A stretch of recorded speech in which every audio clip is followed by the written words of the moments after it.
From St. Paul, Minnesota, good evening and welcome in to WCBN coverage of the NCAA National Ice Hockey Championship. It's Denver and Boston College, two dynasties of college hockey facing off. The Denver Pioneers searching for their 10th national title, a record 10th, and Boston College seeking out a restoration of dynasty status with its first national title in over 12 years. Good evening, everyone. Welcome into WCBN coverage of the Frozen Four. Owen, Crain alongside William, Gregory, and Kendall Spencer. William and Kendall, we traveled up to cover Michigan. We're still here and we'll broadcast the championship tonight. And let's start with these two teams. And we saw Denver face off against Boston University before Michigan, BC yesterday. William, what are your thoughts on this Denver team? They're hard, they're physical. They are obviously the National Hockey Conference, or National Collegiate Hockey Conference out there on the west side of the country is a tough group, and they gave BU all they could handle, making it into a low-scoring affair. I think they want to try and muck it up against Boston College, too. And Boston College certainly showed their strengths last night. A 4-0 win against Michigan. Certainly nothing to sneeze at. Kendall, what did this BC team do so well to really hand it to Michigan? Boston College excelled in the areas you need to. They scored amazing goals, and their goaltender didn't let up any. This team is fast. They're incredibly talented. They can place shots like nobody else.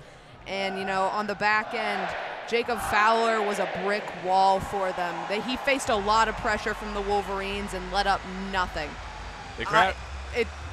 They're a great team. Crowd says, let's play hockey. Kendall, quickly, your prediction for this game tonight. I think that it's going to be a Boston College victory, just based on what we saw on Thursday. They were the best team on the ice throughout the entire evening. I think Denver puts up a good fight, but I'm going to say 3-1 Boston College. William? 3-1 Denver and a surprise. It's hockey. All right. Taking at least who we've deemed to be the underdog, number one versus Denver calls themselves number one on the sheet. They're number 3 in the tournament, and we're underway. The Eagles come away with the draw and move the puck up to the near side. It's dumped into the corner and played back behind the net. Pioneers recover, a pinch on the boards, and BC pushes it back down ice. Another pinch at the line. And still we're back and forth. Drew Fortescue with a pass to his partner and back, tries cross ice, and it's intercepted. Puck bounces back out. Will Smith to his defenders. Hershuk, D-to-D, back up ice, and another turnover. It was Perreault. Still, Boston College showing its strength, recovering after each turnover, and the Eagles will opt for the dump and chase. The Pioneers pick the puck up in the corner, under pressure, wrap it around, and shuffle it up past the neutral zone into the BC zone where the Eagles recover. To their credit, Denver looks a lot faster today. They were pretty sluggish in that game against BU. Here's an odd man rush, 2-on-1, a big shot. A nice save from Jacob Fowler. Nico Matica, the finish forward. Puck back in the corner. Aiden Thompson controlling. Pulls back out to the blue line, opts not to drop it off. Cuts in, near side. And Thompson can't hold on to it, and he's separated from the puck at the boards. Nice job by the winger Perreault to poke that away, known for his scoring, but nice defensive play to recover for BC in their own zone. A D-to-D sauce pass. It's Hershuk, and now up ice come the Eagles. They attempt to set something up. Ambrosio can't hold on to it, so it ends up back behind the net. Jamie Armstrong back to his defender. Here's a shot, runs into traffic and into the near side corner. Drop back off. Armstrong again out in front, a one-timer. Gorgeous shot as Gustafsson dropped in. Another nice save, and the Pioneers take the puck the other way. Neutral zone play. Denver still looking for offensive possession. They've had a shot, been unable to truly hold it in the BC zone, and icing is called. It'll be a face-off in the Denver end. That shot from Gustafson was a ripper from the right wing, but Matt Davis, who has started the most consecutive games, now at 27 in the Denver net, the most for the Pioneers since 2017-18. I mean, he's a man on a mission. Carter King versus Gauthier on the draw on the near side in the Denver zone. Ricochets all the way around the boards and out. BC picks up the puck in their own zone and begins the offensive push. Lot of movement of shot ricochets around the boards, and the LV can't finish for the Eagles. Offsides is called after it ricochets out. That was an insanely lucky break for Denver. The LV was wide open. Yeah, thank the left post and thank the heel or Cutter Gauthier's stick. I think you've probably never seen him shoot one that inaccurately. And then Gasso coming in to clean it up. That was Gasso, hitting wide the right open. post. My mistake. Mine as well. So it'll be a face-off just outside of the Denver zone on the near side. Two fresh lines on the ice. One into the Denver zone. Matt Davis plays it off to his defender. It's cycled up ice. The Pioneers can't hold on to it, and the BC defenders move with it D to D and in, and it's deflected out of play. Another whistle. 16:54 to go in the first. Only one shot on the board. Owning to Denver, of course, BC almost scored.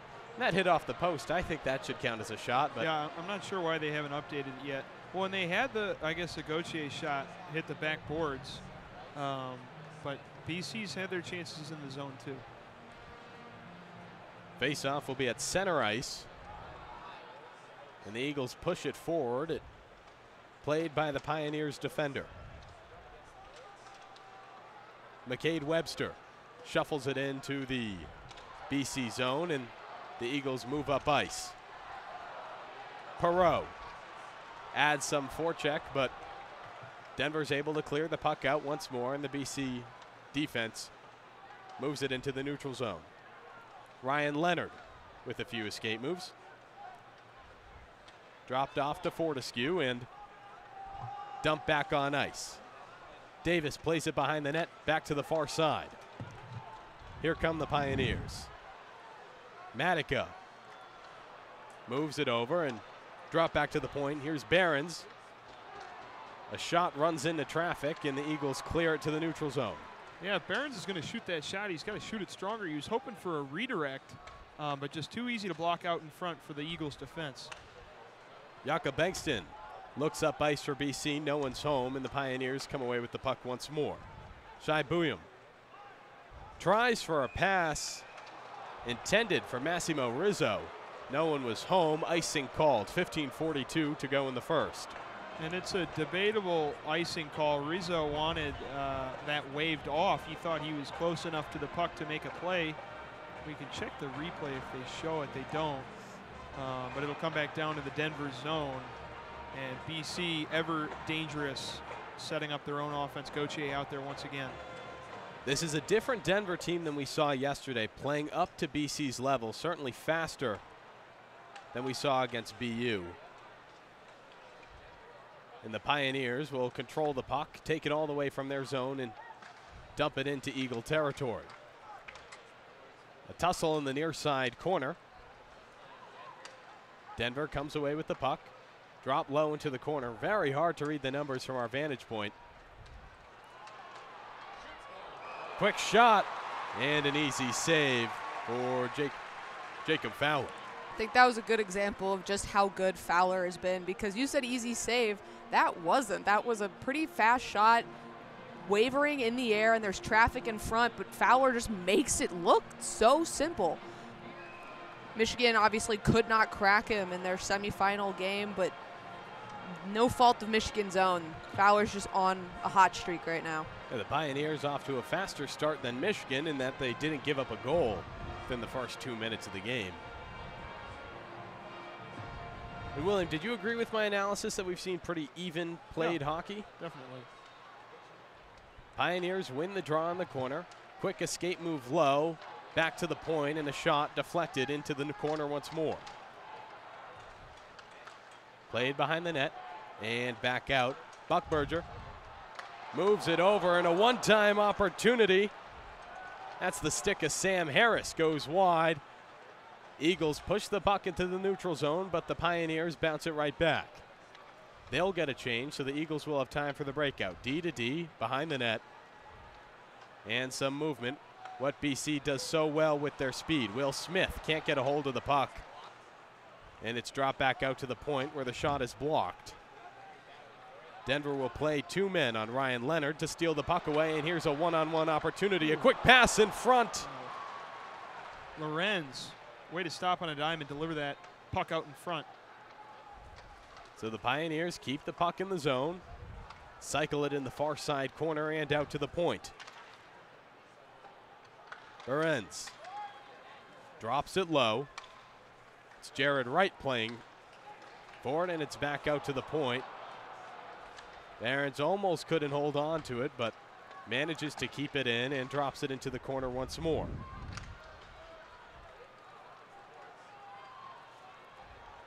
More tussling for it. Lorenz chases after it, but can't hold on to the puck, and the Eagles clear it to the neutral zone. They'll get 2 fresh legs. And I think if Denver watched the tape of the game against Michigan, they could see a recipe to stop BU's potent attack. It was those neutral zone turnovers that have reared their ugly head at Michigan so many times this season. Just puck control can kind of keep these Boston College scorers at bay. Part of that's the forecheck. Here it comes. Shot opportunity. And nothing will come of it. That was McCade Webster. One-on-one with Jacob Fowler. Tried a quick move. I believe it was a shot from the backhand, but it wouldn't work. Puck still in play, and BC finally tries to create some offense. Here's a 4-on-2 and a wide shot. Colby Ambrosio tried to put the puck on net. Matt Davis with an easy save, and we'll have a stoppage at play, 12:47 to go. I'm not sure it was exactly so easy. That pass from Jamie Armstrong behind the back delivered it right to Ambrosio for the shot. And Armstrong mentioned it on Thursday night's broadcast, the lone BC player with Frozen 4 experience, feeling like he can make a play out there, even though he might not be one of the top 6 forwards for BC. Another example of how dangerous this BC offense is. Denver dominated possession, kind of like the Wolverines did, but all it takes is you give Boston College one chance, one rush, and they're going to make some magic happen. Didn't convert there, but not for lack of trying. I certainly think we see some of those parallels to the Michigan game, but to the point you were getting at, William, it feels like the Pioneers watched the tape, learned some lessons that Michigan wishes they could go back and correct. And I think it's coming down to the forecheck on for Denver, because we're seeing BC's defenders being forced to dump it out, clear it, ice it, whatever, just to catch a break. Is that their key to the game? That was mentioned in the run-up to BC versus Michigan, that fourth line of Draper, LaPointe, and Estapa, along with Stephen Holtz on defense. Those guys have been really effective in the Michigan postseason at limiting teams' offensive capabilities off the forecheck. I mean, they're not known for their scoring, so they got to get out there and muck it up on the back end. And I think Denver, you know, I mentioned it in the open, that conference they play in, the NCHC, can never get it right. I think they are more experienced in that kind of physical play rather than the wide open hockey that the Big Ten or the Hockey East plays. Certainly different styles clashing. And I mean, Denver is the highest scoring team in the country at just under 5 goals a game, which is ridiculous. But they still are a very physical team, balanced, and not really led by a couple young stars like Boston College. Which is interesting because Boston College is a team that I would also call decently well-rounded. And yet, you got to pick some kind of weakness for them. It just seems like they're perfect everywhere. I don't disagree with you. Watch. We've listened back to parts of our broadcast of Michigan's game. You could hear the energy being sucked out of our voices minute by minute. Denver still got as much of a shot now as they did when they started the game. 12:40 to go, back to play. The Pioneers dumped the puck down ice and will get some clear. They managed to actually stop the BC breakout again. So the forecheck works for Denver despite the lack of pressure initially. And there's a tussle for the puck in the near side corner. Out to the point, kept in by Barons. And now BC will get it out. Here's a breakaway opportunity. The quick shot won't go. A save by Matt Davis. It was Will Smith 1-0. Couldn't make it happen.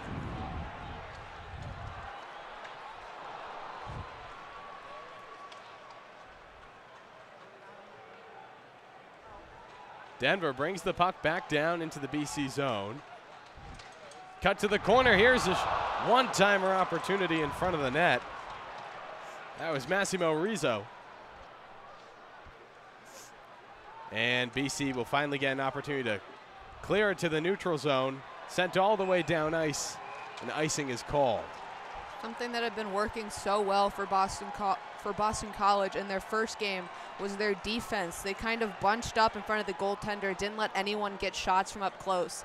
That hasn't been the situation in this one. Denver's gotten plenty of opportunities from right in front of the net. And so multiple opportunities and strong goaltending prevails for both programs. That's been a story for both of these teams, Matt Davis and Jacob Fowler, both quite strong. Of course, Jacob Fowler, a freshman. Davis, a junior for Denver. 11:25 to go. Puck back behind the BC net, and there's a scramble in front as the Pioneers tried to bring it out.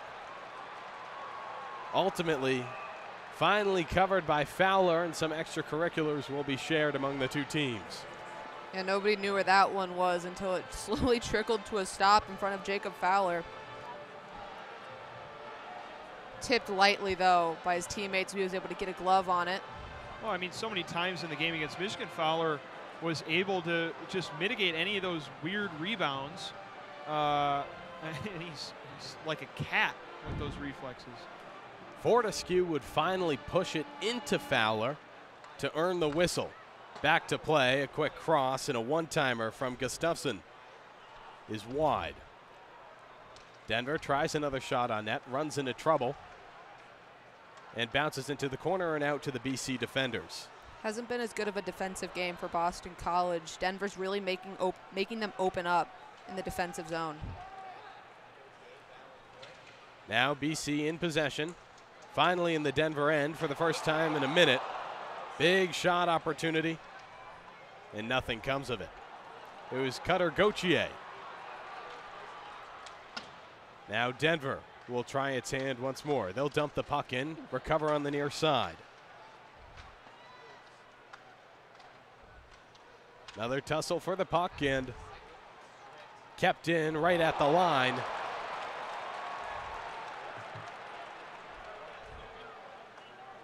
BC recovers the puck after a hit, clears the play, a few changes.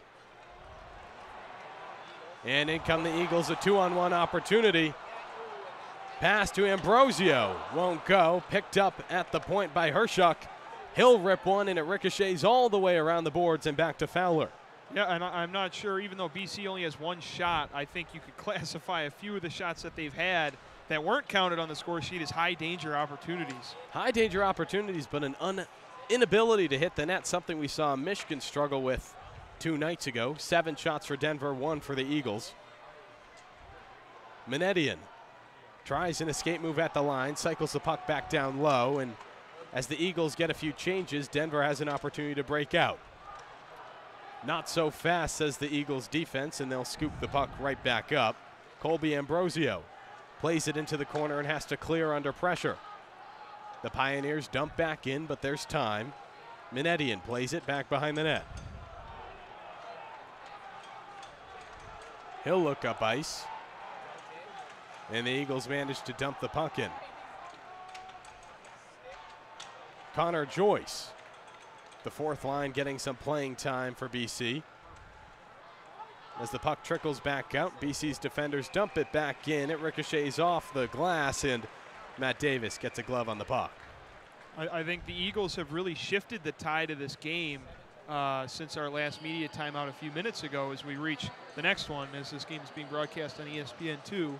I think Denver has not been able to control as much as they did in the opening minutes of this game, and even with that 7-1 shot discrepancy, that's what it was Thursday night for Michigan. I mean, they were peppering pucks on Fowler, but the chances that BC were generating were just much better, and working the puck inside, especially I think off the chances where the defense facing Boston College isn't able to recalibrate themselves. Mm-hmm. They are so dangerous on the second chance just to be able to put something in. I mean, they're dangerous on the first chance. They're dangerous everywhere. I think Denver's done a really stand-up job in the first 11:04 of this game. Yeah, Boston College doesn't need that many shots. Like I mentioned in the opener, they're so good at shot placement. It feels like every time they're shooting the puck, it's directly in a high danger spot. Unlike Denver taking more of a Michigan approach to just get as many pucks on net. They've had a bit more quality shots than Michigan did, but that's not going to crack Fowler. They need to make sure they're really placing them, taking good shots, getting in close, not repeating Michigan's mistakes. I think we've seen a general adherence to that advice, but certainly areas to improve upon, and including the focus on the rare rebound that Fowler does give up. Players of the game so far, if you ask me, are the two goaltenders. Matt Davis, Jacob Fowler. The shots might be 7-1 in favor of the Pioneers, but both have been pummeled. I think Shai William, the Denver defenseman, second-round pick of Detroit, the brother of Zeev, older brother of Zeev William, who is, I would say, the superstar of this team, draft eligible this upcoming draft. But I think Shai's put a couple shots on net that have been shrugged aside by Fowler, and that's why he would be more of a player of the game along with Davis than any skater. Back to play, and a quick shot from Will Smith off the near side, face-off in the Denver end. Another save, and the Eagles still trying. Another push and the third rebound. All saves made by Matt Davis. And the Eagles dump the puck back down into the zone after Denver was able to clear, but the Pioneers recover in time. They'll push the puck up by Sam Harris. Eagerly in pursuit, but he'll get tripped up on a reverse.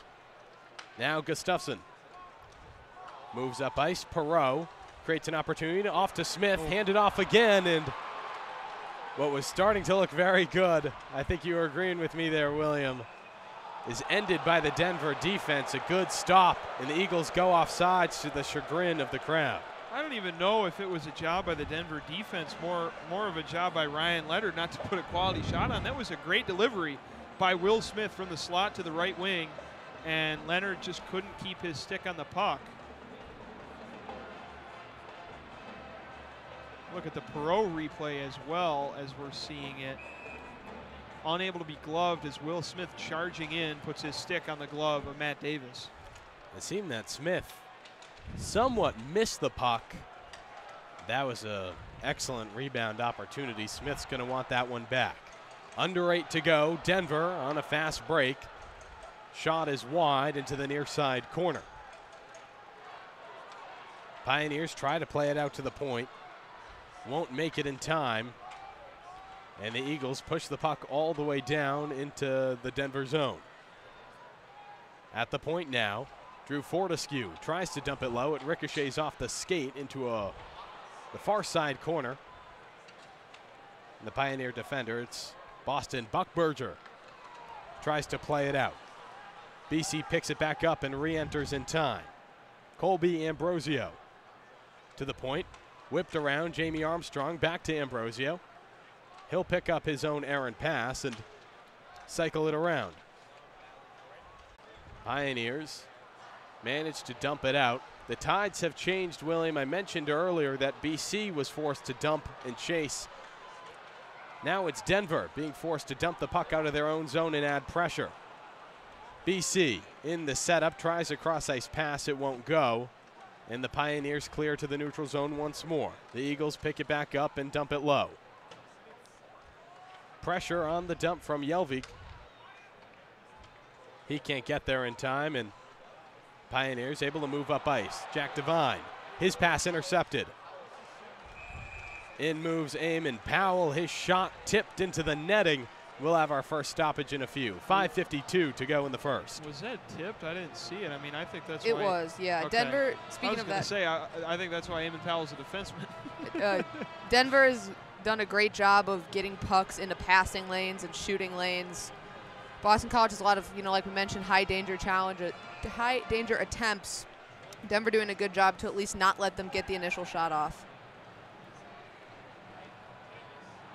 I agree. I think even though we've seen a little bit of a change in pace, perhaps an awakening of the Eagle, Denver's defense is still doing a decent job boxing out BC, where things get particularly risky, Kendall, in my opinion at least, is when the Eagles can set up and move the puck as they do so well. Back to play, under 6 to go in the first. Denver brought the puck down into the BC zone, dumped it, and the Eagles successfully chased. They'll send it all the way back down into the Denver end. And the Pioneers break it back out. Errant pass in the neutral zone, turned over. The BC defenders try for Will Smith up ice, can't connect with him. And the puck is played by Matt Davis behind the net. Denver at the blue line, tries to dump it in, they can't, and Perreault moves down ice, tries one too many stick handles and has the puck stolen from him. Jacob Bankston picks the clear up in the neutral zone, hands off to Perreault, who dumps it low into the corner. Schamberger chasing. BC's fourth line getting some extra ice time. Schamberger finds himself with the puck once more, dumps it low again. I was going to say, it seems like every elongated media timeout, stoppage of play, the style of play changes and different teams get momentum. Quick cross in front of the BC net after Denver carried the puck all the way down the ice. Nothing comes of it. Played into the corner now, D to D, Gustafsson to Bankston. And back to Gustafsson, who will move up ice for BC. Catches Connor Joyce on a long pass, who tips it down ice, and Denver tries to break out, but the pass can't catch the intended target. Icing called, 4:13 to go in the first.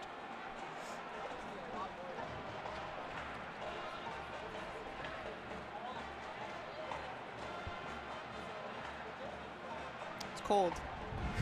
Yeah, I don't know why it's so cold. It wasn't up cold here today. On Thursday. It's very cold in here today. Also, Denver has cheerleaders.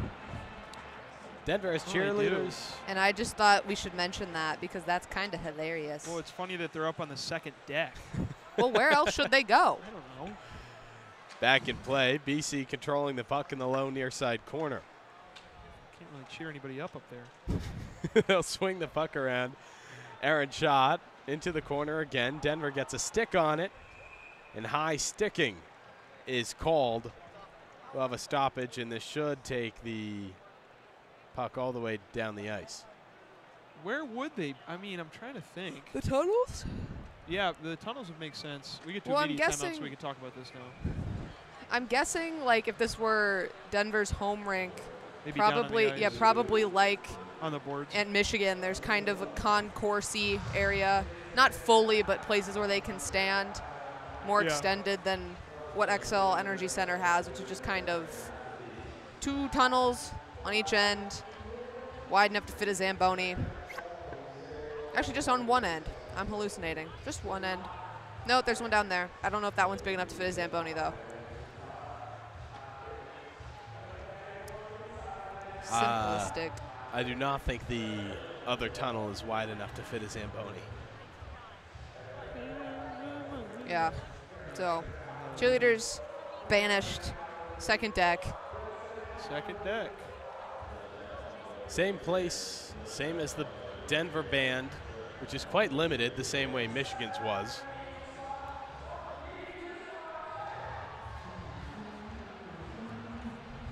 This is just not a great segment. I got to be honest. Whatever this sing-along is. Well, they seem that they really like it because This is like, yeah, the 4th time we've seen it. and they were. I mean, we got here 3 hours before the game for God knows what reason, and they had tested it out on the jumbotron a few times. I feel like. So, got to make sure it's working for the segment that Kendall doesn't like. No, I agree. It's not great. I think Kendall doesn't like it because we heard it. What about the floss cam? Floss cam? I like this better. It's the awkward dad dance cam. Yeah, but the first dad did the floss. I think this is better. I actually really like this idea. I've never seen it before. I could get onto this. This would get me. My dad, this regular would dancing. this would be his jam. Yeah. He wouldn't do it, but he would be appropriate for it. Yeah. Said with love. He's not listening. I would love this cam at any game I go to in the future. Whoa! I don't even know what that. It's like a Carlton, but his hands are together. The sprinkler, a classic. 3:52 to go in the first. Near side face-off just outside the Denver zone. Pioneers come away with the puck, and they'll move up ice. It's Zeev Buyum. He'll rifle it in from the far side into the BC zone. Ends up in the near side corner. And played by Jamie Armstrong. Drop back to Fortescue, who will take his time. Not too much pressure on him. A beautiful up-ice pass. Armstrong picked it up, tried to drop it off for Ambrosio. He couldn't, and the Pioneers managed to clear into the neutral zone. Picked back up by Fortescue. An escape move up to Jack Malone. He'll hold at the blue line and set up for BC. Low to Ambrosio, and he'll move to the far side corner to avoid pressure. Back out to the point. Few gorgeous drop passes and an attempt for Jack Malone, but the Pioneers come away with the puck. Here's a 1-on-4. And instead of chasing at it, after it, Mikko Matiaka will take the change. BC's defenders will hold the puck back behind the net with plenty of time. Here's the breakout.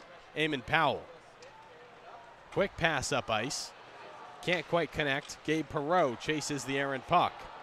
Now it's in the hands of Ryan Leonard, and he looks cross for Will Smith, but it's intercepted. Tristan Brose caught the pass, tried to move it to his fellow players, and it's intercepted once more by BC. Here come the Eagles again. A quick pass up the neutral zone, deflected off the skate of Ryan Leonard, and icing is called. 2:20 to go in the first. William, would you say the style of play changed again? Yeah, it became a track meet somehow. Both these teams were at various points. They've been going up and down the ice, settling in the neutral zone, extended offensive possessions, and we'll see what happens after this whistle. And Kendall, any specific changes you want to see either of these programs make? Not particularly. I mean, I think they're changing enough already. I would just like on both sides to slow down, try and set something up, get more passes instead of just hoping for breakaway attempts. No score with just over 2 to go in the first. BC dumps in, no chase, and they'll get a nearly full line change. The long pass by Denver. Tipped out of play, and a lucky fan will head home with a puck. 2:03 to go in the first. I'd like to be a lucky fan. We've been spending too much money on our little trinkets that we're taking home. Of course, these fans paid hundreds of dollars to be here, too. True. Did get my Can't complain. my hat. You can show off to the broadcaster cam. I got a lot of things. I got a pin. I got a pin, I got a sticker, I got a t-shirt, and I got a quarter zip. Hockey's my favorite sport. And we'll talk about it at the intermission, but we also went to a baseball game yesterday in which we spent plenty of money. BC on a fast break down. Oscar Jelvik trying to cut in from the far side, and he manages to move the puck back out to Gauthier, who gets a shot off. It's deflected into the corner. Now here's a big chance. Shooting up ice is Sean Behrens. He tries to connect with, hard to read the number, I believe that was Seabrian. Not 100% anyways. Turned back over to BC. Here's another chance. The way you said hard to read the number, I thought you were saying the name Arturi. And I'm like, who is this? Who are we talking about? But anyways, Gauthier looking for his What do you say, Kendall? Is the NCAA record he's tied at 38 now? Looking Yeah, for 39? since 2000. So that'd be pretty cool. That's a lot of goals. I think being around so much college hockey has like skewed my view of goals, because I watch the NHL and guys have like 50 goals and I'm like, what? But I don't know. That's just my problem. Minute 20 to go. Puck back in play. BC controlling in the Denver zone. And Eagles try to move it in front. They're unable to. A tussle on the near side boards will ensue. Ambrosio trying to get a stick on the puck. He can't. Denver's able to clear, and Drew Fortescue will pick it up for the Eagles. He looks up ice, connects with Jack Malone, who can't hold on to the puck, and drops it off to Eamon Powell. Under pressure, scoots back behind the net. 1 minute to go. Connects with Jamie Armstrong at the blue line. A quick pass, and Jack Malone can't hold on to the puck. There will be a tussle just outside of the Denver zone, and the Pioneers pick things back up. It's Buckberger who looks back up ice, and Denver's able to dump the puck in. 35 seconds left. Hershuk adding pressure in the corner for BC, manages to come out with the puck. Quick pass to his defender, and the Eagles move up ice. Ambrosio tried for a shot, but whiffs. The puck ricochets around the boards. Will Smith tried to add some pressure. 13 seconds to go. Here come the Pioneers. A chance out in front, and save made by Fowler. Final 5 seconds. Here's a 2-on-2. Will Smith, one last shot right into Sean Barron's, and time will expire as a tussle ensues.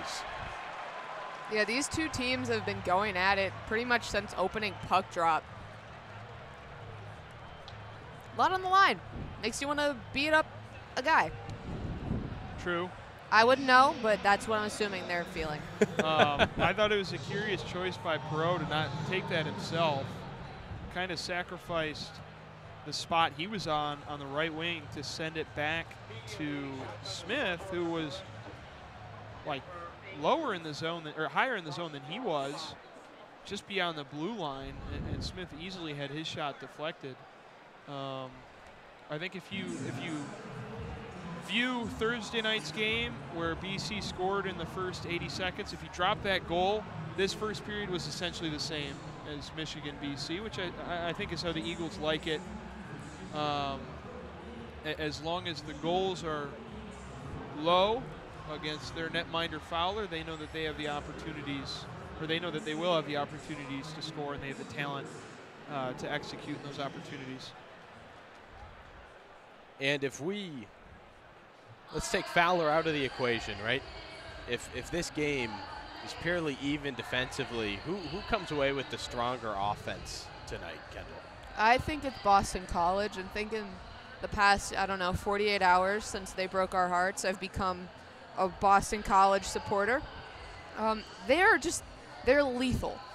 Denver might have a bit better of an offensive setup, at least if we've seen so far. They do a better job of slowing things down, getting plays set up, creating opportunities, like once they're already in the offensive zone. But if I had to put a bet on one team to score a goal to save my life, I think it would be Boston College, because I would have more faith in, like, if this was a shootout, if the game came down to a shootout, which it won't, it'll be continuous OT, if that were to happen, I would bet on Boston College. I think their shooters are just lethal, and I think that's been the difference maker for them so far. I don't really see why it wouldn't be for them in this one, unless Denver does an excellent job of keeping them out of those shooting lanes and preventing breakaway opportunities. And maybe that was a consideration on that last play, because I agree. I don't know why Perot passed it off to Will Smith, unless Will Smith is just that much more of an elite shooter than Perot is. You got to move your mic up. I can barely hear you. It's the same spot it's been, man. That's not good. Okay, producer extraordinaire. I can turn you up. But, yeah, it's not. Gabe Perot, 19 goals on the season. Will Smith, 25. It's a whole elite line. 60 points for Perot, 60 for Leonard, 71 for Smith. Everyone on that line can be trusted to finish the job. I believe that's, no, 191. points for that line. Yeah, insane. Just over. And that's just under 5 a game. And that's their second line. Yeah. Well, I think it's a situation where. Well, yeah, but still. 1A, 1B. They're carrying pizzas, stacks of pizzas. I feel like I've never seen like running challenges on the ice before. I feel like that's kind of dangerous. They've got helmets on. Yeah. Okay. So it could be worse. We talked about your, Kendall, your affinity for Boston College growing in the 48 hours since. Why has that occurred? I don't want Denver to break Michigan's record. Okay. That's kind of it. I don't really care about any of these players. Okay, I was wondering if the No. Hobie Baker Award factored into it at all. That did not. There's no reason. Okay. There's no reason whatsoever. I just decided I would rather have had Michigan lose to the national champions than Michigan to have lost to the losers in the national championship game. Makes me feel a little bit better. I'm also just a hater. Yeah. I don't think I care at this Denver point, really. won recently. Like, what was that, 2 years ago? Though I might be tempted to change my mind now that I've noticed that there are not just one, but 2 St. Louisans on the Denver University roster, though this one's never played. You know what's funny about Denver is that the most common state/province that appears on their roster is Alberta in Canada, not Colorado, not Minnesota. They got 6 Albertans working on the plains out there. Maybe it just feels like home. Yeah. Yeah, I feel like if you're going to go to college, where else are you going to go? If you're and of like the hockey. If you're Canadian, you're not. Yeah, going of to the juniors. hockey powerhouses, that's the closest. Yeah. I think. Geography is escaping me. Well, it's so funny that there's not many programs out west, but I mean, it makes sense. It's funny that Seattle doesn't have one that's BYU big. D1 hockey incoming. Sure. Just kidding. I don't want that. I think like Seattle U would be a funny team to have a D1 hockey team, especially. I mean, now that the Kraken are there, but they weren't. They didn't have a high-level team for so long. Oregon, I don't know. That'd be fun. Teams out west. Arizona State's making it happen, and now they're going to be the team. Once again, sole owners of Mullet Arena. Yeah. Now that the Arizona Coyotes have informed their players that they'll be moving to Utah at the end of the season, which is crazy. That'll be interesting. So Arizona State, I mean, keep on winning. And their program's trending up. They were ranked for a good portion of the season. I'm not someone who follows the Coyotes. Have they been selling out that 6,000 or so seat arena? I could not tell you. No. I thought they were like every year. I feel like I hear things that are like, oh, the Coyotes could be a surprise team this year, and then it's like, thank you. Yeah. That's all I feel about the Coyotes, other than the Kachina being lost as a travesty, the traditional Native American artwork that they illustrate their logo in. They do have some lovely graphics. I'll miss that. What do we want to do for the rest of the intermission? We got Boston University people we could bring on. Kendall, They're walking away. Your friends. I don't know. Talk about our. Maybe in a minute, if she comes back. Talk about our road trip experience. We could do second intermission too. Yeah. Okay. Well, we'll save that fun for second. I meant for the. Boston We're going on the fly here. University, There's no plan. that We've been going all day. Well, today we went and got lunch with one of my friends from high school. That was fun. Got like a Juicy Lucy knockoff. It was still pretty good. It was good. Nice. And bowling down there. Bar, the Nook in bar, grill, and bowling. Come on. Yeah, right by Cretin-Durham Hall High School. The Nook. And there was a nice ice cream shop next to it, in which you promised the guy we'd be back. And then we didn't we go did back. Not go back. All the vibes were bad. Like what Ross told us, that he's kind of a weirdo. That's what he said about him. I wanted ice cream. I didn't eat all of my lunch because I thought we were going to get ice cream. Well, I thought And now I'm kind of hungry. But gotta advocate for that's it. because I didn't eat the media dinner. I would have eaten. The apple crisp was very good at the media There was dinner. apple crisp tonight. That was fun. Good oatmeal topping, whatever that was. Hey, Stevie, you want to come on? Okay. Here. Yeah, I can. They're going to take a photo off. really quick, and then We're going to get them to take pictures of us. Anybody in the chat? I'm going to actually jump off for a second so I can go take a photo. Okay. Who's in the chat? Anybody in the chat? Doesn't look like it.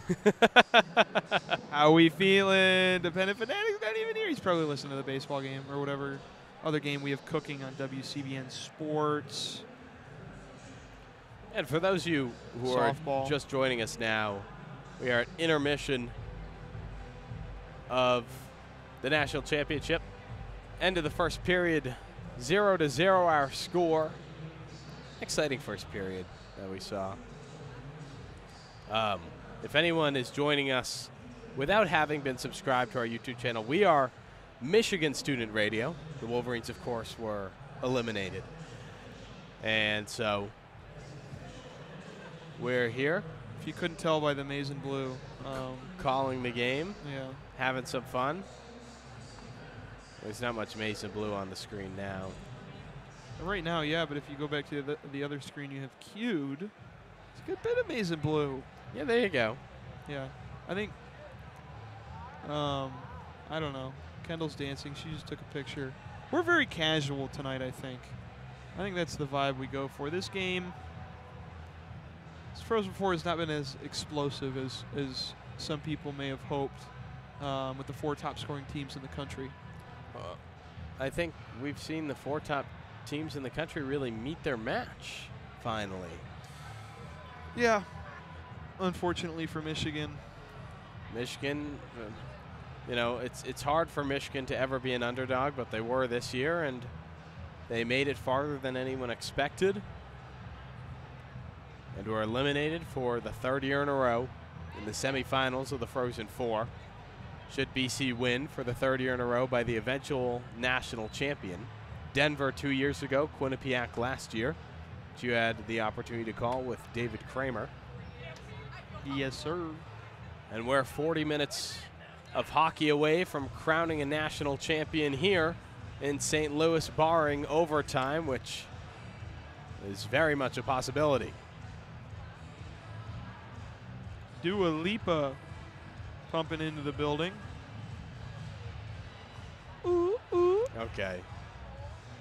We want to keep people with us. Oh, all 8 of them? No, we're down to 7. Oh. Ever since you went, ooh, ooh. That's not what I did. That's not what Dua Lipa does. Ooh, ooh.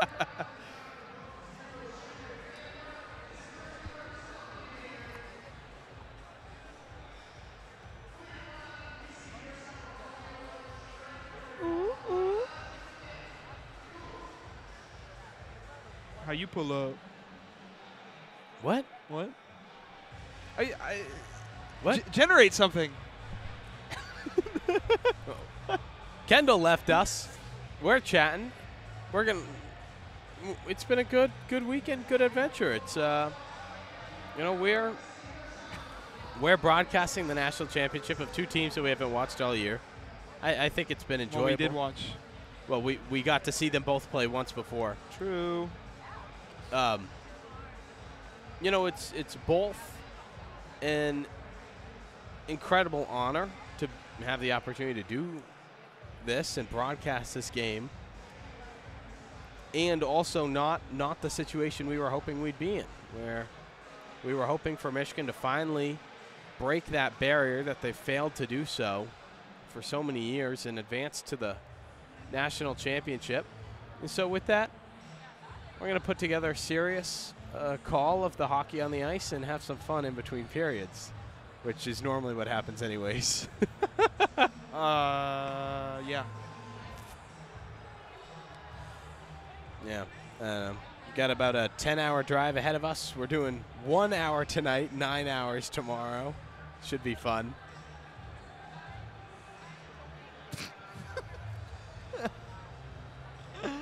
Great song. Oh, brother. People aren't leaving us yet. This is worse than we did in East Lansing, I think. This might be. I wonder if Alex Miller's listening. Alex Miller, no, softball's on. Ah, okay. We take a back seat for that, especially because we're not University of Michigan Yeah, affiliated. coverage right now. That makes sense. 2:44 to go in the intermission. 0-0. Mm-hmm. I think it'd be easier to talk about if like stuff happened. No penalties.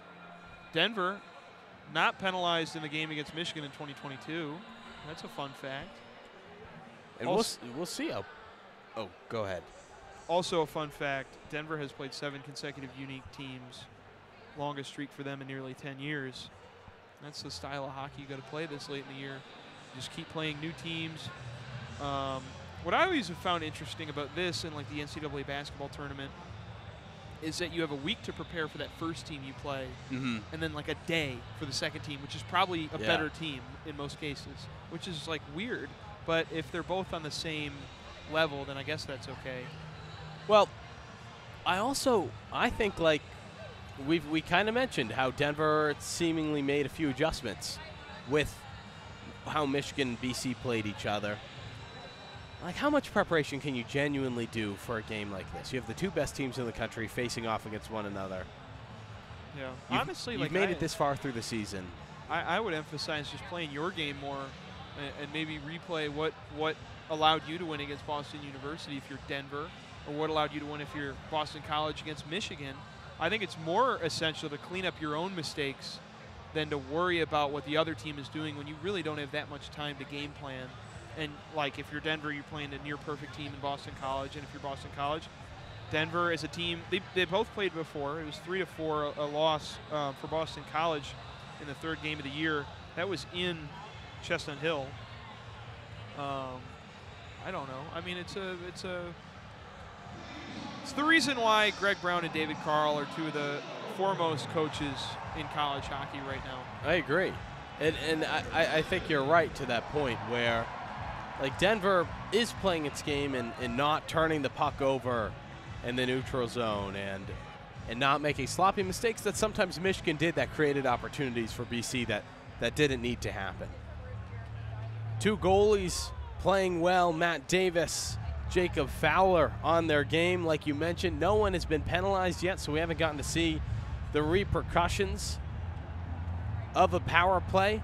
And Denver was 0 for 5 on the power play versus BU. It's certainly a weakness for the Pioneers. Well, the penalty kill is at least ranked 104th out of 134 teams at 77.6%. Their power play unit is 39 out of 174, which is much lower than the other 3 teams in the field. That's 39th in the country out of 174 teams. No, that's a typo. 134 teams. And I believe in the last game they went 0 for 5. Yeah. On the power play. Not great, but tie game after a period. I mean, my prediction I think is holding strong. 3-1 Denver. Anything can happen in college hockey. And we return to play. No, not as good as mine. Kendall, you quit on us for the intermission. You don't get to comment on this. Is it because I'm a woman? 19:52 to go in the second period after the puck went out of play. Owen acting like it's 1952. All right. So we'll essentially reset the center ice face-off. Draw tied up. And Denver comes away with it, but quickly stolen away by the BC defenders and turned back over at the blue line. Denver cutting down, and the puck ends up in the corner. Played out by the Eagles and turned over in the neutral zone once more. Now Carter King with the puck for the Pioneers. Turned over again, and he'll chase after the Eagles dump. A tussle for the puck in the corner. Pop back out to Denver, and they'll move up ice now on the near side. And a cross-ice dump. Jacob Fowler came out of the net to play it, couldn't get a stick on it. Jack Devine almost got. Given up a lot of opportunities. Luckily, there's been no Denver players there to capitalize on them. But a lot more danger coming off, the pads there. And an offensive push from the Pioneers to start the second period. A near side face-off, won by the Pioneers, back to the point. Quick shot, deflected off a BC player. There's a secondary shot. Tipped in front, but won't make it to the crease. Eagles able to clear. Ryan Leonard will carry the puck up. He'll take a shot, and that rifles over the net. The field goal good. 18:44 left in the second. that may have been wide. We saw a dangerous play in the baseball game we went to last night. A woman got knocked on the head with a foul ball. I hope nothing came of that puck over the netting. Did it look like it went? I thought it went over the netting. Am I wrong? Went over. Yeah, I believe it did. It never bounced back down, so yeah, I think it did. So like I said, the field goal is good. BC in control. Will Smith with a cross-ice pass. Here's a shot from the point. Sean Behrens tries one, and it's off. Excuse me, that's the Denver defender. It's Eamon Powell. Tries the shot, and it's off the lower pad of Matt Davis. We'll have another stoppage. 18:28 to go. You like that one, William? Making the most of your opportunities. Yeah. A little slip up in positioning. I got two sheets in front of me. Near side draw in the Denver zone. Still scoreless. About a minute and a half into the second period. Pioneers come away with the draw, rifle the puck into the neutral zone, and the Eagles dump it low. Played behind the net by Davis. Bumped out to the defender. Quick cross-ice pass, and the Pioneers enter the Eagle zone. A shot may have been tipped in front, and a nice save by Jacob Fowler.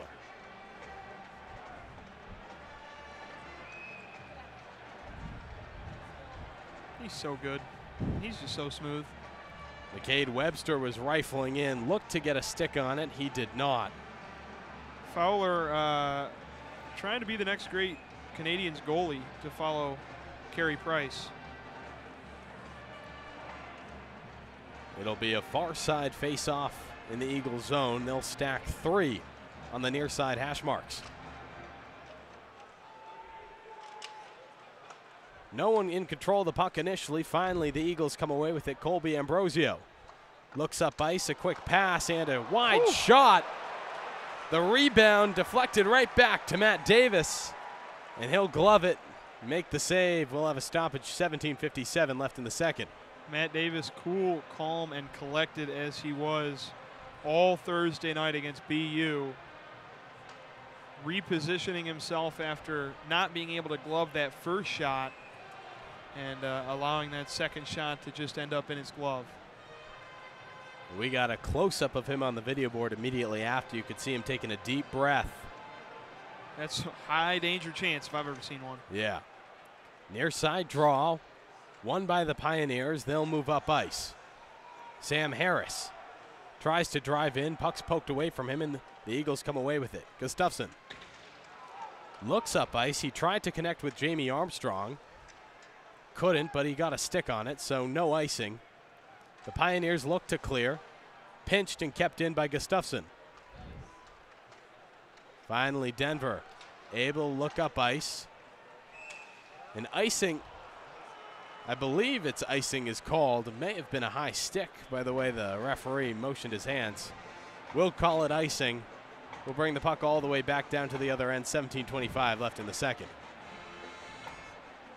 Doing a nice little feature on ESPN right now about Boston College's kid line, as they like to call it, and their connect, as well as Denver's coach and their connection to the National Team Development Program. Talk about a kid coach too. David Carl at 34, the second youngest coach in Division I hockey.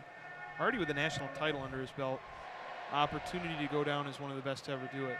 Also, this year was the coach for the winning World Juniors U.S. team. Far side draw in the Denver zone. Pioneers come away with it. They try a bounce pass off the boards. It almost doesn't work out, but finally they're able to clear and dump into the BC zone. Whipped around the boards by Hershuk. And up ice, Andre Gasso controls into the Pioneer zone, but it's poked away. Almost an odd man rush opportunity, but BC recovers quickly. Cross ice pass to Gasso. He can't hold on to it.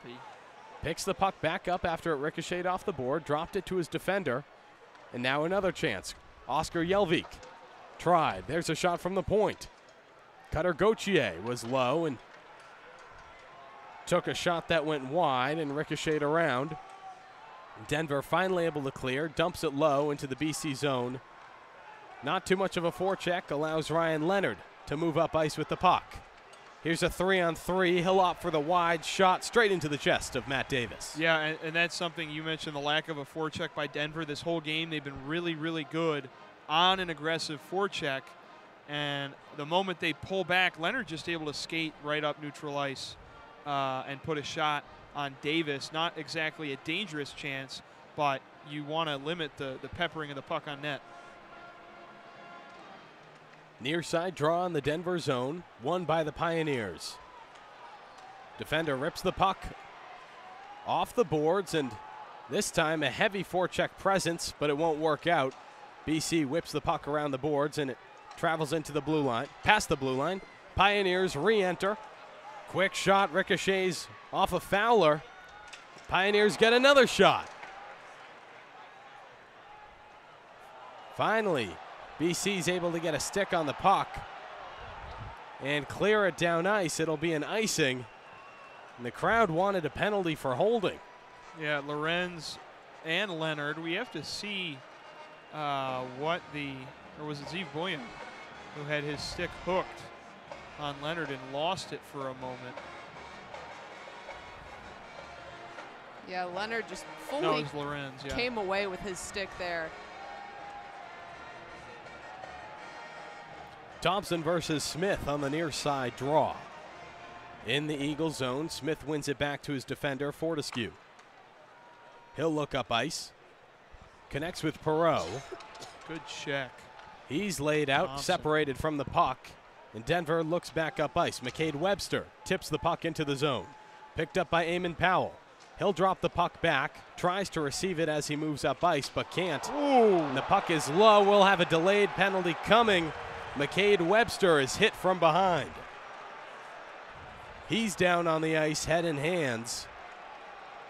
He got slammed. They're showing on the video board that it's Mike Posma. I couldn't see who checked Webster, but rest assured Denver's going to come back with a vengeance and try and help out their captain on the ice. Webster starts to get up. The Denver trainer steps out. Only a 2-minute boarding call, but I think they're going to look at it for a 5-minute major with his head going into the boards. And we're watching the replay on ESPN. William Kendall, I'm interested in your thoughts. My take on this. That's got to be a major. He put his head into the board. Posma comes in, lifts his arms up, and Webster doesn't see him at all. He's facing the boards. That's a hit from behind, and he's charging in.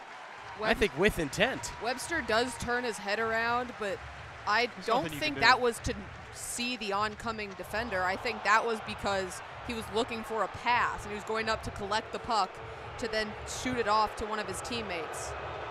But if they're going to use that to say that he should have been prepared for the check and that it was, I don't know, just a nasty situation all around.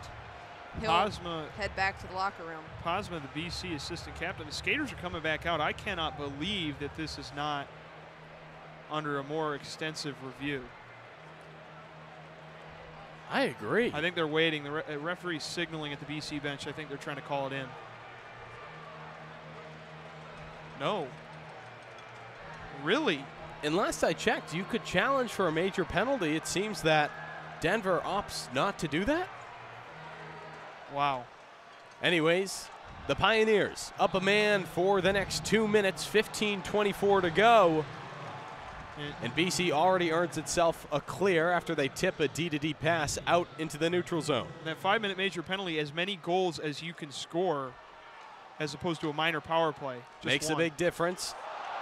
Denver tries a cross-ice pass, almost sets up perfectly. It doesn't quite work. Sean Behrens cuts in low from the point. Drops the puck back off.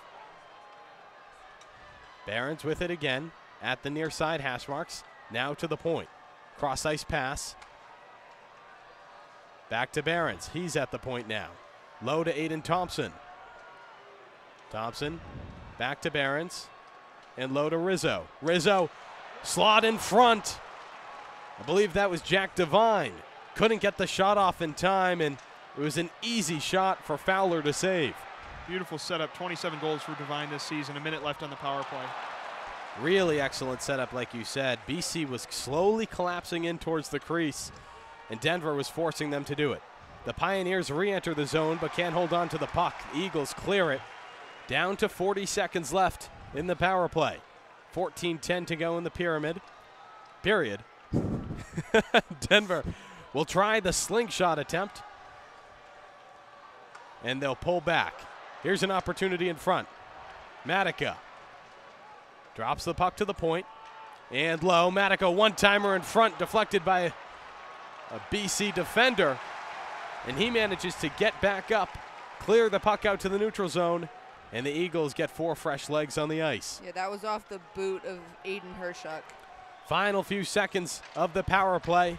The Eagles will kill this one off and escape unscathed. Some confusing decisions by Denver there. There were multiple moments where I think being afraid of how good Fowler is, instead of when they had the puck in a perfect position, just turning and ripping it, they try to collect it, find somebody with a better shot. Just because Fowler's so good, you feel like you need the perfect shot to convert on that. I agree. I think they'll watch that back on tape and ask what they were doing.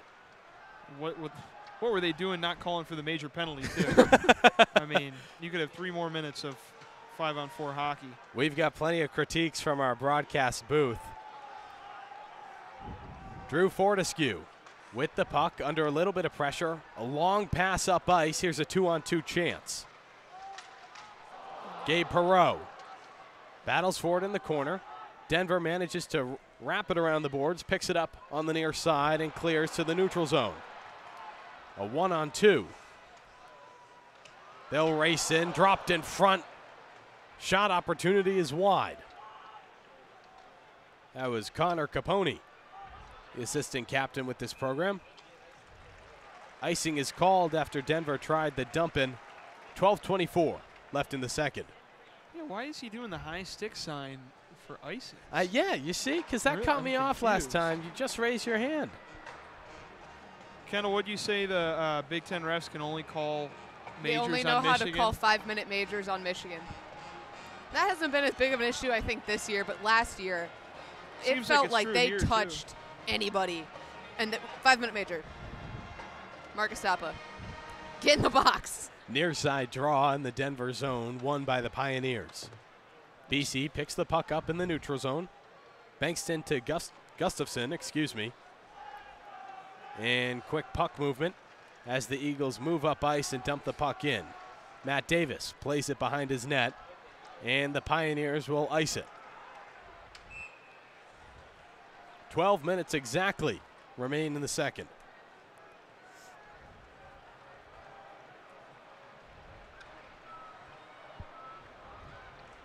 So plenty of back and forth play.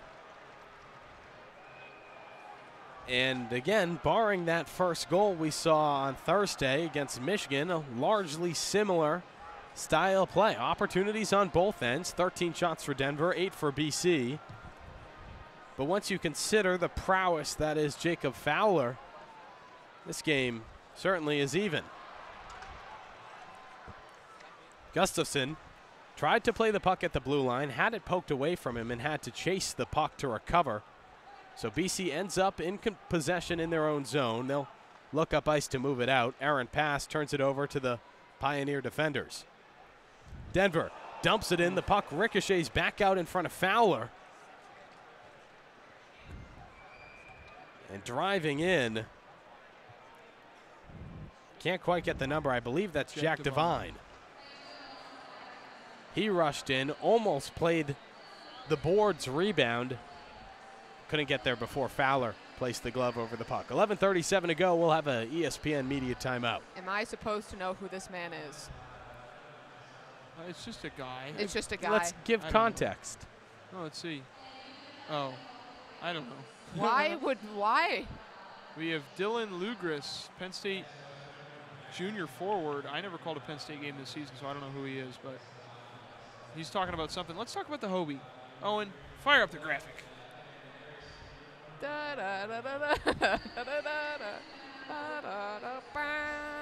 Actually, that's copyright music. I won't sing it. Kendall made this graphic. They've been playing Dua Lipa all night. Oh, We've already been copyrighted. Kendall has a problem where she likes Game of Thrones too much. So I just wanted to make a Game of Thrones graphic however I could. But I felt this was really good. King in the Northeast. It looks really good. King in Came the out North, great. if you know anything about Game of Thrones. Macklin Celebrini of Boston University is the Hobie Baker winner. Finalists were Cutter Gauthier and Jackson Blake from North Dakota. Cutter Gauthier obviously playing for BC in this game. He had a great season, but what's most notable is that Macklin Celebrini is 17 years old. He was born 2006. He will not turn 18 until July. I'm going to be 23 in August. But yeah, King in the North. He's East. got more in college than I ever did. Yeah, what have we won? Trivia? Yeah. I'm the Macklin Celebrini of WCBN trivia. True. That's true. Yeah, Game of Thrones graphic. Had to do it. Love it too much. No score midway through the second period. Denver and BC just over 30 minutes away from crowning a national champion at the Frozen Four at the Xcel Energy Center in St. Paul. Owen, Crain alongside Kendall, Spencer, and William Gregory with coverage from WCBN. Michigan Student Radio, who of course was eliminated on We Thursday. were eliminated? What? Lexical ambiguity. Thank you, Owen. William. Dynamite dropping. That English major's really paying off. Excellent execution. Back to play after a draw on the near side in the BC zone. Eagles making a little bit of a aggressive push, but it was a 1-on-4. So instead, Denver's defense picks the puck back up. They'll look up ice. Long pass tipped by Jack Devine into the zone, played by Fowler back behind the net. BC's defenders there, and Aiden Hershuk laid out in the corner but gets up in time. No whistle incoming. Eagles turn the puck over. It's dumped back in by the Pioneers, and the Eagles play it out. Nice cross-ice pass to break out. Oscar Jelvik on the near side. Pass in front. Wide open shot. Whoa. The rebound also wide. Two opportunities. Andre Gasso can't finish. Juicy for Gauthier. He missed the net by about 6 inches max. Eagles still in possession. Eamon Powell has the puck dropped to him, rips one, another one into the chest of Matt Davis. 10:28 to go in the second.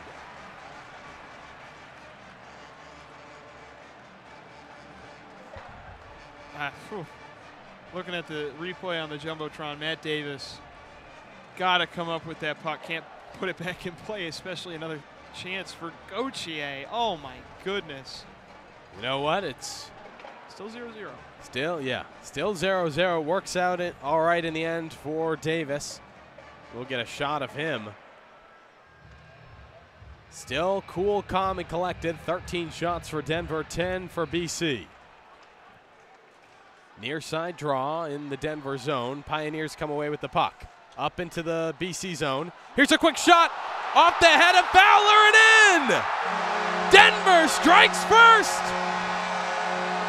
And do what Michigan couldn't. Ouch. Jared Wright makes it happen for the Pioneers. Burnsville, Minnesota native, 6th-round pick of the LA Kings. Puts it up where nobody can reach it unless they want to put it in. And Denver makes it 1-0, 30 minutes into this game. And how did it happen? It bounced off of the post, hit against the back of Fowler, and into the net. And that's the kind of, 6 inches max between that Gauthier shot and that shot from Wright that went in. That's why college hockey and hockey in general in a one-game set is unpredictable. Jared Wright makes it happen. Denver takes a 1-0 lead and commands the energy in the Xcel Energy Center. Jared Wright's 15th goal of the season. Denver controlling possession of the puck. BC scrambling, another opportunity. Fowler lets the rebound flow, and Denver recedes from the zone. BC with an opportunity. They look up ice. It's tipped to avoid icing. We have yet to see BC on the back foot in this tournament. Colby Ambrosio tries a cross as the Eagles finally gain possession in the Denver zone for the first time in a few. I should say in the Frozen Four tournament, they were down 2-0 to Quinnipiac in the regional final. And Providence ended up winning in overtime.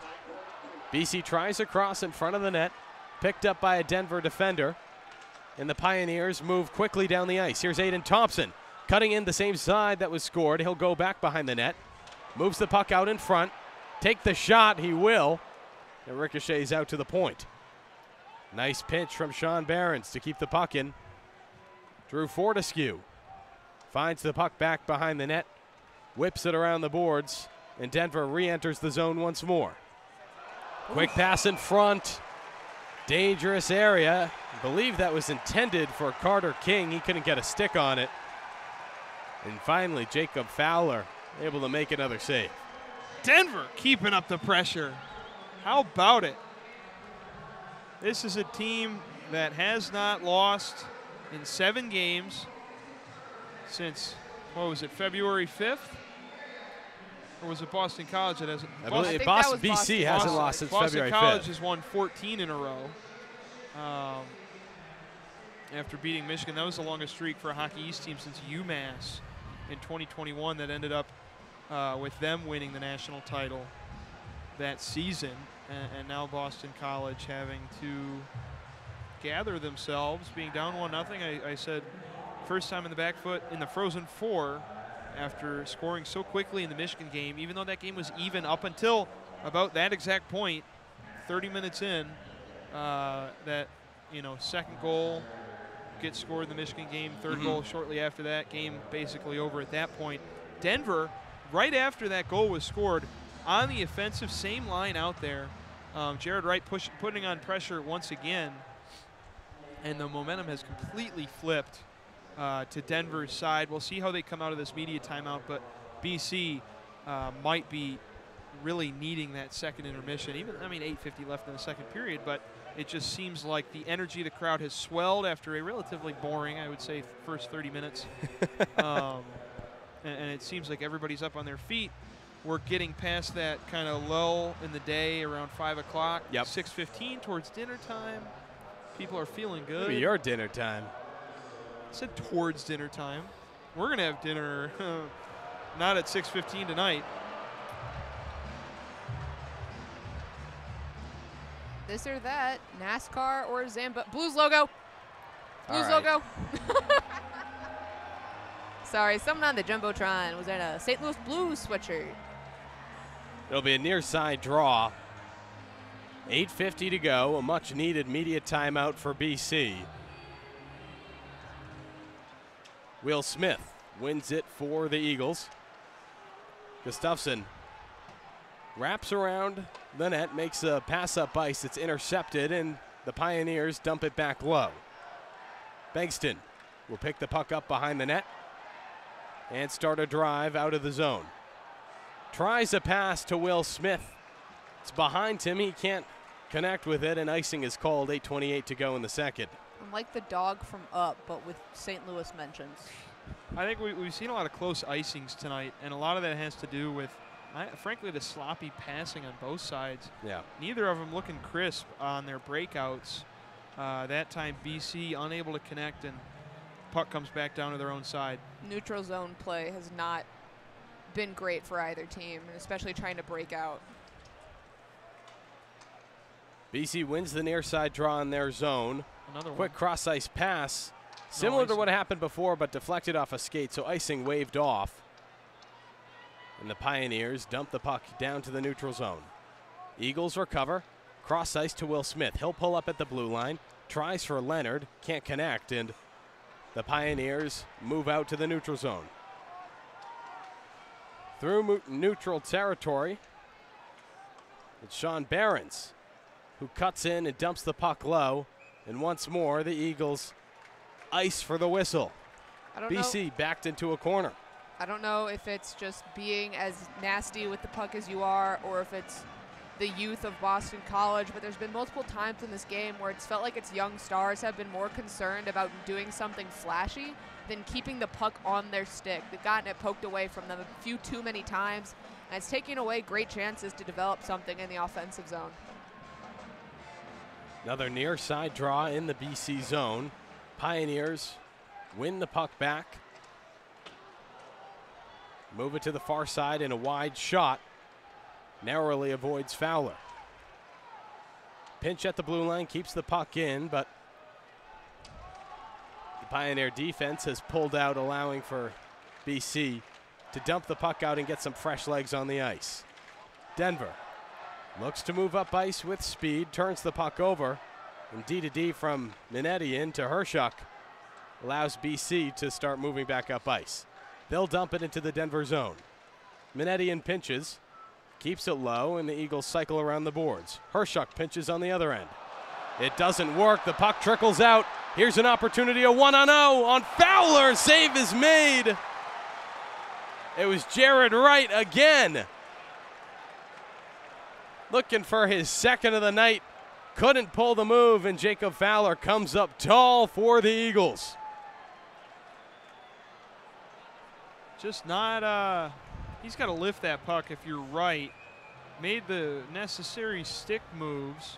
Forehand, backhand, forehand, backhand, forehand. Got to do something else with Fowler in net. Such a good goaltender. Saw it very similarly with that BC breakaway earlier on in the first period.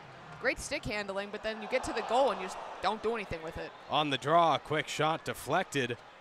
Narrowly missed the net and caught Fowler off guard. He was moving left to right. That shot ended up left. BC cleared the puck. Denver brings it back in. They'll cycle it around the boards and drop it to the point. Back down low to Webster. Webster out to Matica. Good to see McCade Webster back on the ice. And to the point once more, Mikko Matica fires a big shot. A Pioneer gets tripped up in the corner, no call. Thompson was held too. And Denver re-enters the zone. Barons just got tackled. What is going on? Extracurriculars all over the ice. Aiden Thompson exits the zone with the puck. A little bit of a reset opportunity for the Pioneers. Ooh. Here's another chance. Aiden Thompson comes in with speed, fires one at Fowler, and it's another save made by the stand-up freshman for BC. And Jelvik meeting a Denver skater in the middle, and maybe 15 years ago, the Denver skater's flat on his butt because that was about to be a blindside hit. Jelvik holds off, and it doesn't seem like this game getting to that really grungy point yet, but it's gotten scrappy, but it hasn't gotten violent. I like that. BC wins the draw, moves the puck up ice. Jelvik adding pressure in the corner, and the Pioneers come away with the puck. A 3-on-3. Denver opts to dump. Fowler plays the puck back behind the net. Dumps it. I believe that was right into the chest of Jack Devine. Hustle by Devine to keep that in. A lot of hustle, a little bit of frustration. He'll come in, add a hit in the corner. And the Pioneers continue to add pressure, but finally turn the puck back over to BC. Moving up ice is Eamon Powell. He'll dump the puck low, wraps it around the boards, and picked back up, but turned over quickly. Now the Pioneers on a 2-on-2 break. Nice quick move by Zeev Buyum. He'll move the puck in front. Shot! Goal! Rieger Lorenz doubles the score, 2-0 Denver. I think you're really seeing the youth and inexperience of Boston College come up and hurt them in this new age of kind of one-and-done college hockey. You never see the young team succeed at the highest level. Michigan the past 2 seasons, maybe not as much this year, but Boston College has not been able to slow it down and play their game ever since that first Denver goal. Sloppy turnovers, sloppy changes, sloppy passing, and Denver, a more experienced team, a team that won this championship 2 years ago, making the most of their opportunities in the neutral zone. I mean, those are the kind of shots you've been saying you need to beat Fowler. It seems like in the Michigan game and earlier on, nobody wants to lift the puck anymore. I mean, that was perfectly placed right over his right shoulder. There's nothing that even some of the best goaltenders in the world can do about that, and it beat Fowler. Twice, Denver has gotten past BC's Iron Curtain in net. 4:20 to go, 2-0 our score. The Denver Pioneers working their way towards their second national championship in 3 years. BC in possession of the puck, a quick pass up ice to the freshman Will Smith. Handed off to Gabe Perreault. He'll cut in front of the net through the crease and is laid out. Eagles still in possession. A shot from the point straight into the chest of Matt Davis. We'll have a stoppage and extracurriculars. Now it's getting violent. 3:58 to go in the second. Obviously fighting not exactly legal, but not thank you for that. Not allowed to happen. Not exactly. Like the NHL. Yeah, how do you describe fighting in the NHL? It's simultaneously encouraged, not encouraged, both legal and illegal. And it's none of those things in college. It's very cut and dry.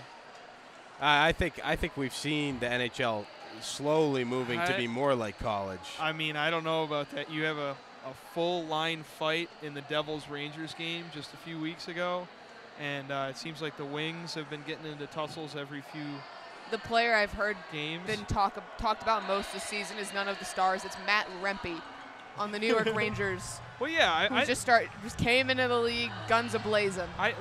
Fights have to be legal. I think they're an essential part of both the entertainment experience as fans and a way to get frustration out that doesn't, things that don't end up in the box. It's a way to self-regulate. Shout out to my sister, her freshman year of high school research project, where it's found that in Europe, star players actually get injured a significant more amount because of the lack of enforcers, because they know that they can do it and get away with pretty much no repercussions. And I think it cool also research project. It also it changes that dynamic of when you're unable to settle something between two players on the ice, the hits just keep escalating and escalating, and that's what we're seeing in this game right now. BC almost knocked McCade Webster, Denver's captain, out of the game. Luckily, he came back out on the ice after the boarding penalty that was not ruled a major. And we're seeing the chippy play pick up, and something's got to give eventually, especially with Denver on the verge of really opening this game up at 2-0. Now, one thing I do want to talk about, that second goal. It all started, and I wish I could remember which BC defender it was, but the defender on the near side in the Eagle zone tried to make a bounce pass up ice, and it didn't work. Turned over in the neutral zone. Denver races back down. Gorgeous goal is set up. Rieger Lorenz finishes for Denver off of an errant pass. I love that Denver's mascot is Daniel Boone, the foremost Pioneer. Back to play, under 3:45 to go in the second. Denver with a 2-0 lead. BC controlling in the Denver zone. A shot wide and now into the far side corner. Eagles chase it around as it whipped around the boards. Andre Gasso. Tried it again. And then a wraparound attempted. Won't go. Denver clears it all the way down, icing. I guess I should say I confused my 24 with my 34. It's Perreault Thursday night that tried that wraparound that scored, made it 4-0 and closed that game against Michigan. But BC's really got to get the pressure going here. 3:22 to go in the second. I mentioned earlier that they want to get to that second intermission.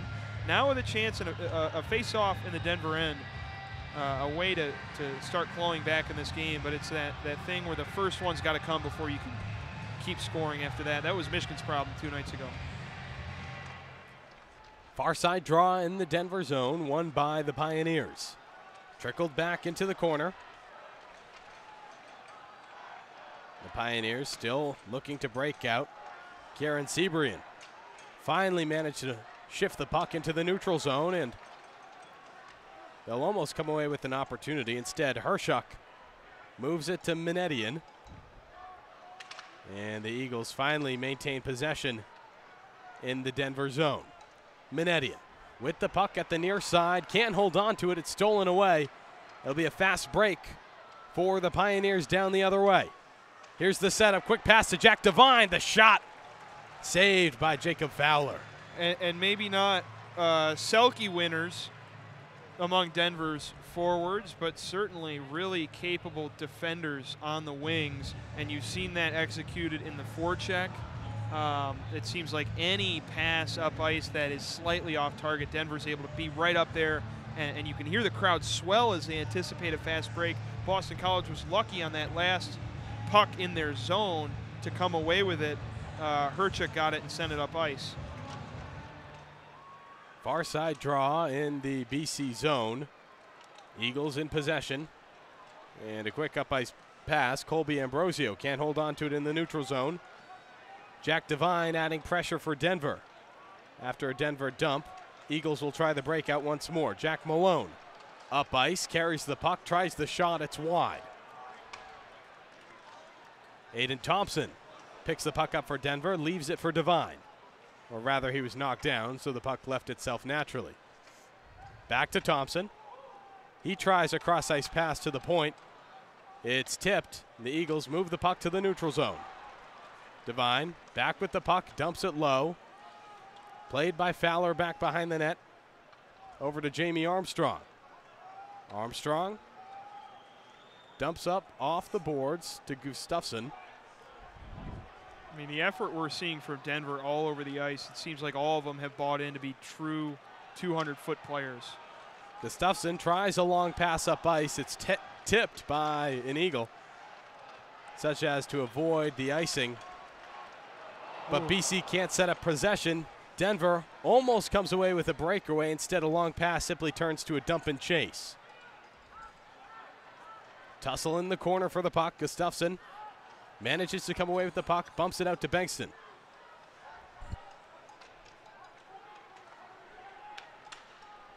Eagles go D to D in their own end after Denver relents on the pressure. They'll dump it into the Denver zone. 1 minute to play in the period. Denver controls the puck through the neutral zone, dumps it in, and gets fresh legs on the ice, allowing the Eagles times to break out. Minetian tries to move it up ice, can't hold on to the puck. Denver's defenders pick up control in the neutral zone. Here's a quick pass. Sean Behrens cuts down low, cross-ice pass, can't connect with Kieran Sebrian. Doesn't quite work out. Will Smith recovers the puck, a few escape moves in the Denver zone. Here's a shot from the point, and an easy save for Matt Davis. 22.9 seconds to go in the second period. Kendall, we've seen back and forth hockey these final 2 minutes. Denver with a 2-0 lead, doing a good job holding on to the puck. What style would you say they're playing?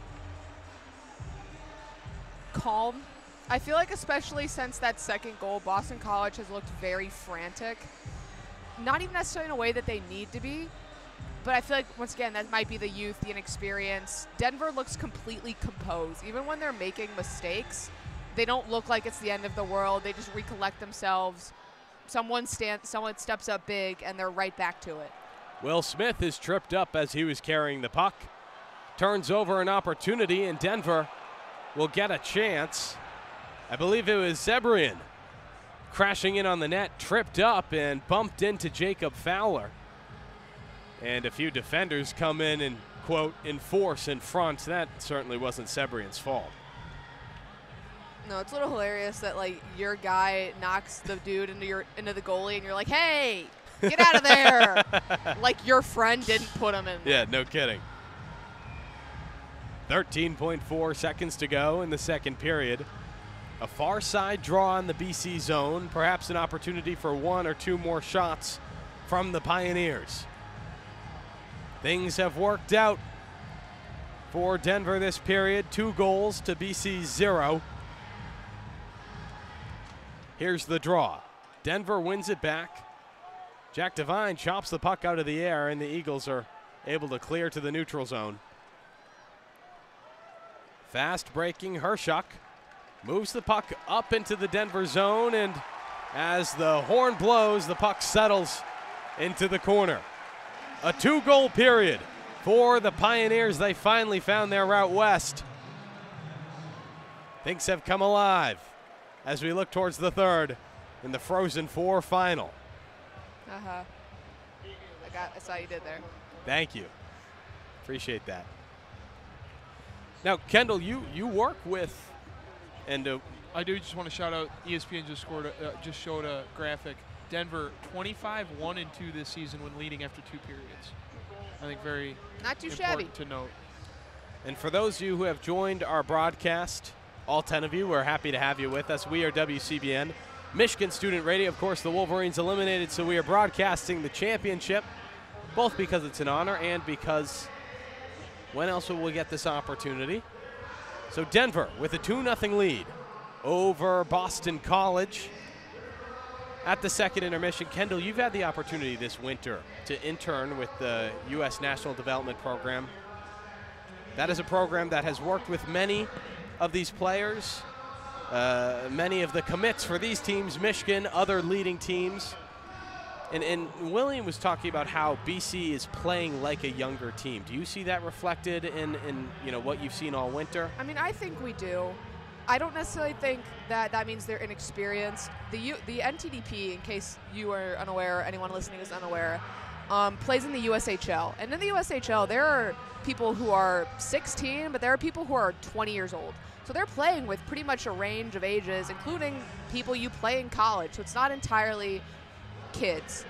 But like I've mentioned repeatedly, a lot of this team is freshmen that just came from the NTDP playing with other superstars, and not just the fact that there's superstars on this team, but it's like take the best players on this team, go play with the best players on Michigan, BU, and Denver. That's what the NTDP does. And I think while, obviously develops really talented players, it's not necessarily the same as 4 years of college.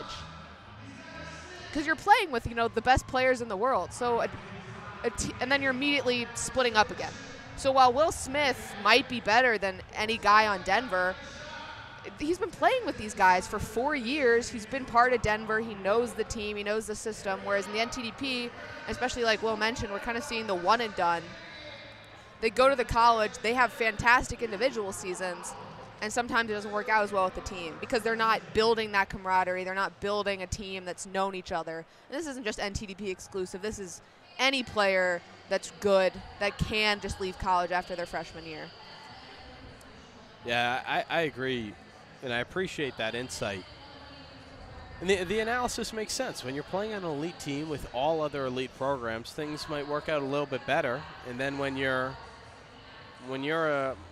some of the best players in the country on BC, but a young team built around some very young talent, things don't always work out once you face just a really, really strong program like Denver, who they're scoring, what, four goals a game on average? Yeah, they said it's dropped to 2 in the playoff, but this season they were scoring 4 goals. But that makes sense. You're playing better defenses. Yeah, and you know what? So long as Matt Davis keeps up what he's been doing, 2 goals may be enough for the Pioneers to escape with the win. Matt Davis shares the name with a CW actor, and it's tripping me up. CW, what show? Vampire Diaries. All right. Welcome back, William. Welcome back, Owen. To my life. Welcome to my life. I don't know what that is from. We've got about 11 minutes until we get serious once more. It's been a exciting trip to St. Paul. Came here to cover Michigan. We now cover Denver and BC. Along with Boston University. Yes, well, BU, of course, was here. They were eliminated by Denver, game 1 of the tournament. I guess this is only game 3. But Yeah. Any patterns or just trends either you noticed in that last period of play you want to quickly discuss? I think we talked about it enough. Denver calm, BC young, kind of jumpy. They had the luxury of getting out to a really early lead against Michigan to mitigate any nerves that they had, kind of eliminate everything. I think Dependent Fanatic was in the chat and said when Boston College scored the first goal, he could hear it in our voices that we were defeated like that. So, tough. It reminded me of in the Rose Bowl, J.J. McCarthy's near interception that he threw on like the first pass of the game. I think I had a way bigger pit in my stomach in that game. That was telling for how, I might have said that Michigan was going to win on Thursday, but my gut reaction to that first goal was not like, it was, oh, okay. It was, there it is. Yeah. But contrast that to J.J. McCarthy's interception on the first play of the Rose Bowl. I was like, ugh. Wouldn't have minded if, like that interception, that first goal was turned over, but anyways. Air Force hockey, I feel like I've never seen them before, their jerseys in Army. They're playing them on the Jumbotron.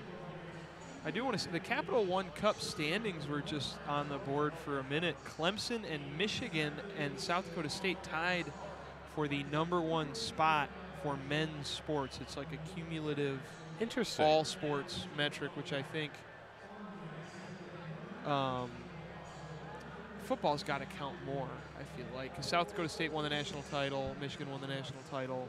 It's not like Michigan has been amazing at others. I don't know. Yeah, Michigan. Maybe you get extra points for an explicit national title in any sport. Michigan always, Michigan always puts together pretty good teams, but our women's sports have been quite good this year. She my little boo thing. Uh-oh. We're getting into real popcorn hours. Late hours of the broadcast. Well, it's only 6:45 Central Time. Mentally, we're back to Eastern Time as we embark. Well, it's only 7:45 on our journey home. Mentally, I could be at Raising Cane's in 2 hours. Yeah, that's a good topic because we have 9 listeners sticking with us. We appreciate you tuning in.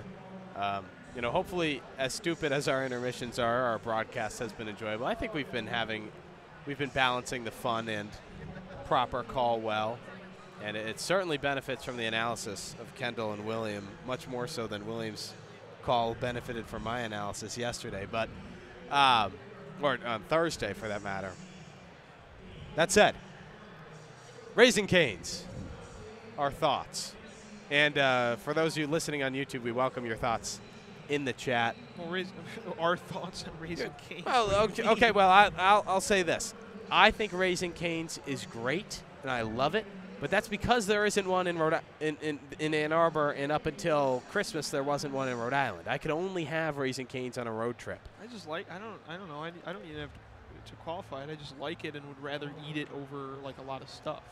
But maybe the point I'm trying to get across is, like, as someone who ate way too much fast food in high school, like McDonald's. Well, that's your problem. McDonald's, Chick-fil-A, I did have King, Chicken Shack. Shout out to anybody from Michigan. Chicken Shack was right across the street from my high school, and I had the chicken dinner with the butter potatoes and the roll. Oh my God! I just don't think Raising Cane's is my I don't think I could eat that once a week. I'm not saying we got to eat it once a week. But as someone who... It's open till midnight. Not many businesses are open that late. That's how late we're probably going to get there. Well, I was just asking for people's opinions. There's not many people listening. There's 9. Only Kellen's commenting. All 9, please comment. What did he say? Kellen said cookout. Cookout's good, Kellen. I had Cookout one time in Hilton Head, South Carolina.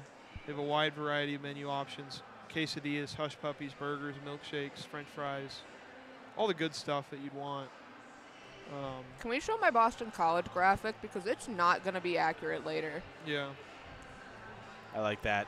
You worked very hard on this one. Yeah, they kind of be stinky right now. Spooky! 6 cents. I don't know. I needed a number. It's like a thing that had 6 in it. So that's what I came up with. And they're ghosts because they disappeared.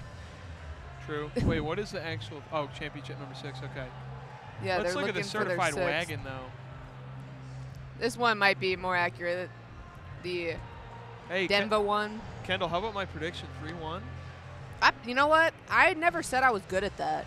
BC puts one more in, pulls the goalie, empty netter. Denver scores. You looked pretty 3-1. good. It's not my fault. I didn't think Boston College was gonna be poopy. I do think it's hard to see BC getting shut out tonight. Everyone look at this wagon. Sorry, you can get back to that in a minute, but I want everyone to look at this covered wagon that I put a bunch of trophies into. That looks good. And I made the photo sepia because old. You need to teach me how to use Photoshop. That was very quick. You rung that up pretty quick. I mean, we did get here 3 hours before the game, but Hey, I started working that on Yeah. that at 3:30. this was a graphic that was in your head right after we left the Nook, It was. and then put out on the internet. I don't want to say interwebs. It's a cringe thing to say. I disagree. No, you're I said basically a millennial. So. Covered wagon. What can I do with this? What does that mean? Because they're the Right. pioneers. But yeah, I'm really proud of that. I think I spent too much time on this broadcast weekend trying to make graphics It looks good, though. instead of game prep, but that's fine. You did. You know what you're talking about today. Sorry, I'm eating popcorn. I had to eat something, so I stopped feeling sick. Because I didn't eat the media dinner because I don't like meatloaf. I didn't eat the meatloaf. I ate the veggies. I ate one other thing, and then I had the apple crisp, which was good.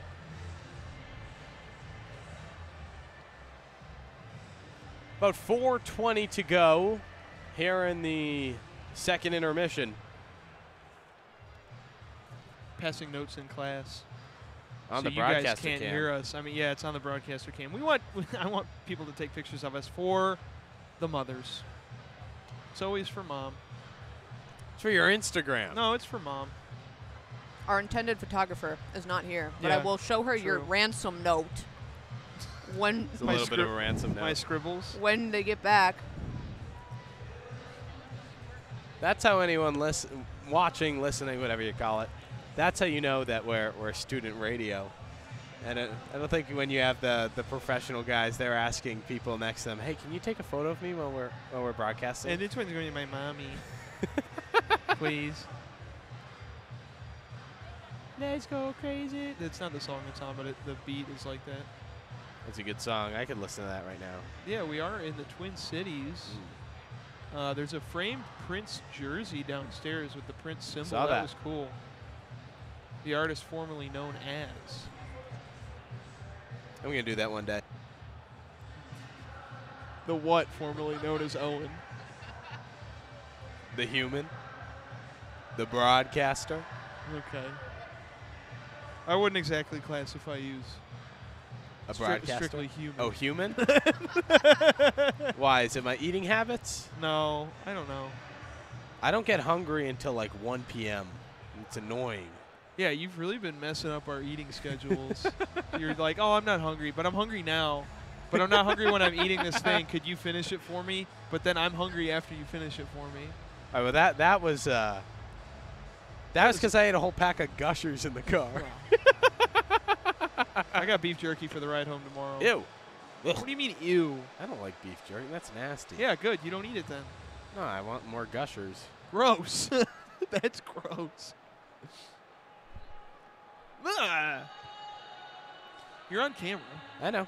I'm going to take this. I'm going to get this clip of me just eating popcorn silently in Here's- the background. Yeah, Here's wait, my let- question for the audience. Would you like beef jerky, which has no high fructose corn syrup in it, or would you like Gushers, which has a lot of high fructose corn syrup in it?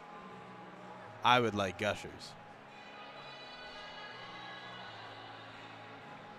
All right. How many of you have we scared away? Only one. That's great.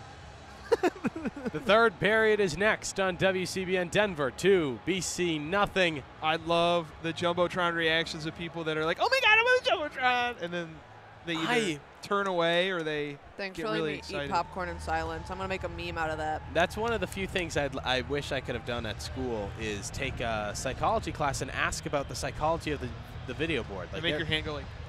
No, but there is something about it where, like, if you put a command on the video board, people listen. They put, like, an innate trust in it. Because we're sheeple. You're a sheeple. You're pretty sheeple. High fructose corn syrup haver. I don't know. People want to be famous, I think, intrinsically. No, And but I'm just saying, like, being on the board, like, that's your 2 seconds. but not being on the board. You put a message up there that says, like, make some noise, and people are for like, the hope. For the Kiss hope cam. of being seen. You can the person who controls the video board has the power to make people kiss. that's good. We did that one time. We were on the kiss cam. No, we didn't.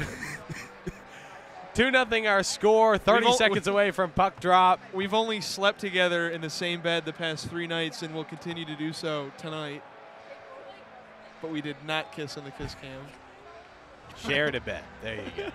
The student radio station operates on a very limited budget. We're gonna stand up for these pictures, I think. Oh, are we just? Oh, are wait, we what are we doing? So Do we're you sitting want? down? Sorry, we're trying to plan a photo shoot. Well, I'm Yeah. going to cut you on the planning of the photo shoot. We're about to start the 3rd period.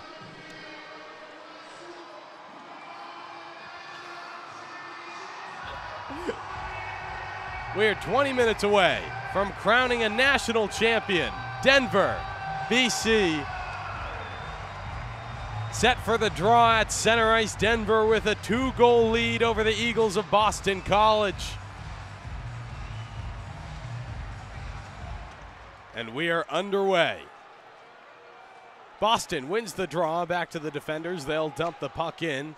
Played back behind the net by Matt Davis. And it gets around. Denver moved the puck back into the BC zone. BC rifles in, a quick shot, rebound in front. There's a big opportunity for Gauthier.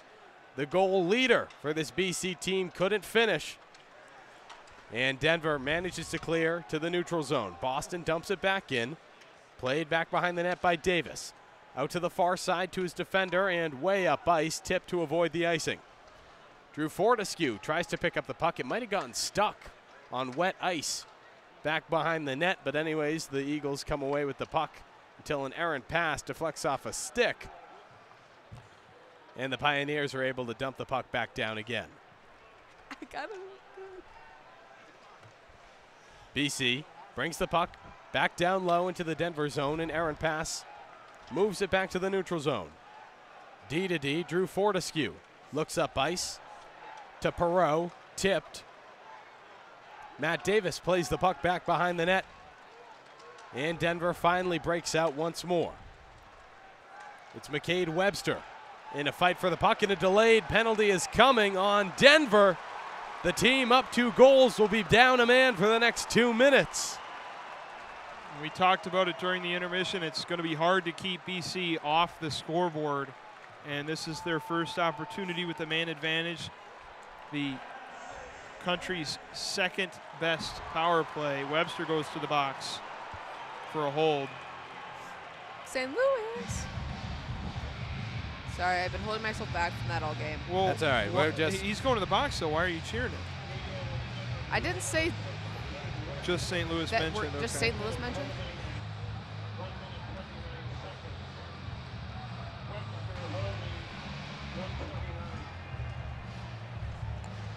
So Denver down a man for the next 2 minutes. BC, the #1 power play. They are the #2. I guess they're the #1 remaining, but I'm being serious. good catch. #2 in the nation, .293 percentage. They have a better power play than Denver, if that's what you're getting for. Yes, Michigan held the #1 power play. It would not work for them on Thursday. Near side draw, Denver comes away with it and is able to clear the puck all the way down to Jacob Fowler, who stops it and plays it to his defender. Lot of pressure, puck stolen away from the defender, picked back up. It's Eamon Powell. And he'll evade and secondary forecheck. Looks up ice to Gabe Perreault, can't hold on to the puck, recovers his own error, and tries to move to Ryan Leonard, who again faces extreme pressure and has to cut back. Finally, able to move through the zone. Quick pass, cross ice. Ryan Leonard can't pick up the puck. And Denver comes away with it. They're unable to clear. Will Smith, cross ice to the point. Here's a shot. Deflected in front after it was blocked by a defender. An opportunity wide in front. Oh! Across to Ryan Leonard. He can't finish. Matt Davis left to right in time. What a save. He was fully horizontal to make that save. To just put a nail in the metaphorical coffin of Boston College. If they slow things down, you can directly point to that play as why. Because that's just a heartbreaker. That was gorgeous. Denver, as BC marches down, able to clear the puck once more. Here's a quick chase. It was Connor Capone adding pressure, unable to get to the puck in time. But to tell you how things are going, 15 seconds left. BC forced to dump the puck in and chase. They will, and they'll recover the puck. Lucas Gustafsson adding pressure low. Bankston picks the puck up after the icing is attempted. The power play expires. And Oscar Jelvik tries a cross-ice pass. BC still with a few opportunities, but finally McCade Webster out of the box, cuts in, picks up the puck. And Denver able to dump it low and chase. I think BC got cursed with whatever Michigan had in Thursday's game. They've been a couple noticeable and painful whiffs on the puck. Curses do carry. True. I mean, Denver's got a sub 100th in D1 college hockey power or penalty kill, I should say. Of course, BC, the number 2 power play in the nation. Doesn't work this time. The Eagles down 2. We're just under 16 minutes away from crowning our champion. Denver recovers the puck in the neutral zone. Fast break up ice. Slowed down by a hit from Aiden Hershuk. And the Eagles recover the puck. Few quick moves. BC able to dump the puck down low. Stopped by Davis. And now the Pioneers with an opportunity to march up ice. Zeev Buyum dumps the puck low. Eagles defenders able to move the puck to the neutral zone. Here comes Perreault. A few dangles, tries a shot, picks up his own deflection. And the second shot won't go. A nice save by Matt Davis. Will Smith picked the puck up, couldn't hold on to it, and is fighting for it now in the neutral zone. Lucas Gustafsson.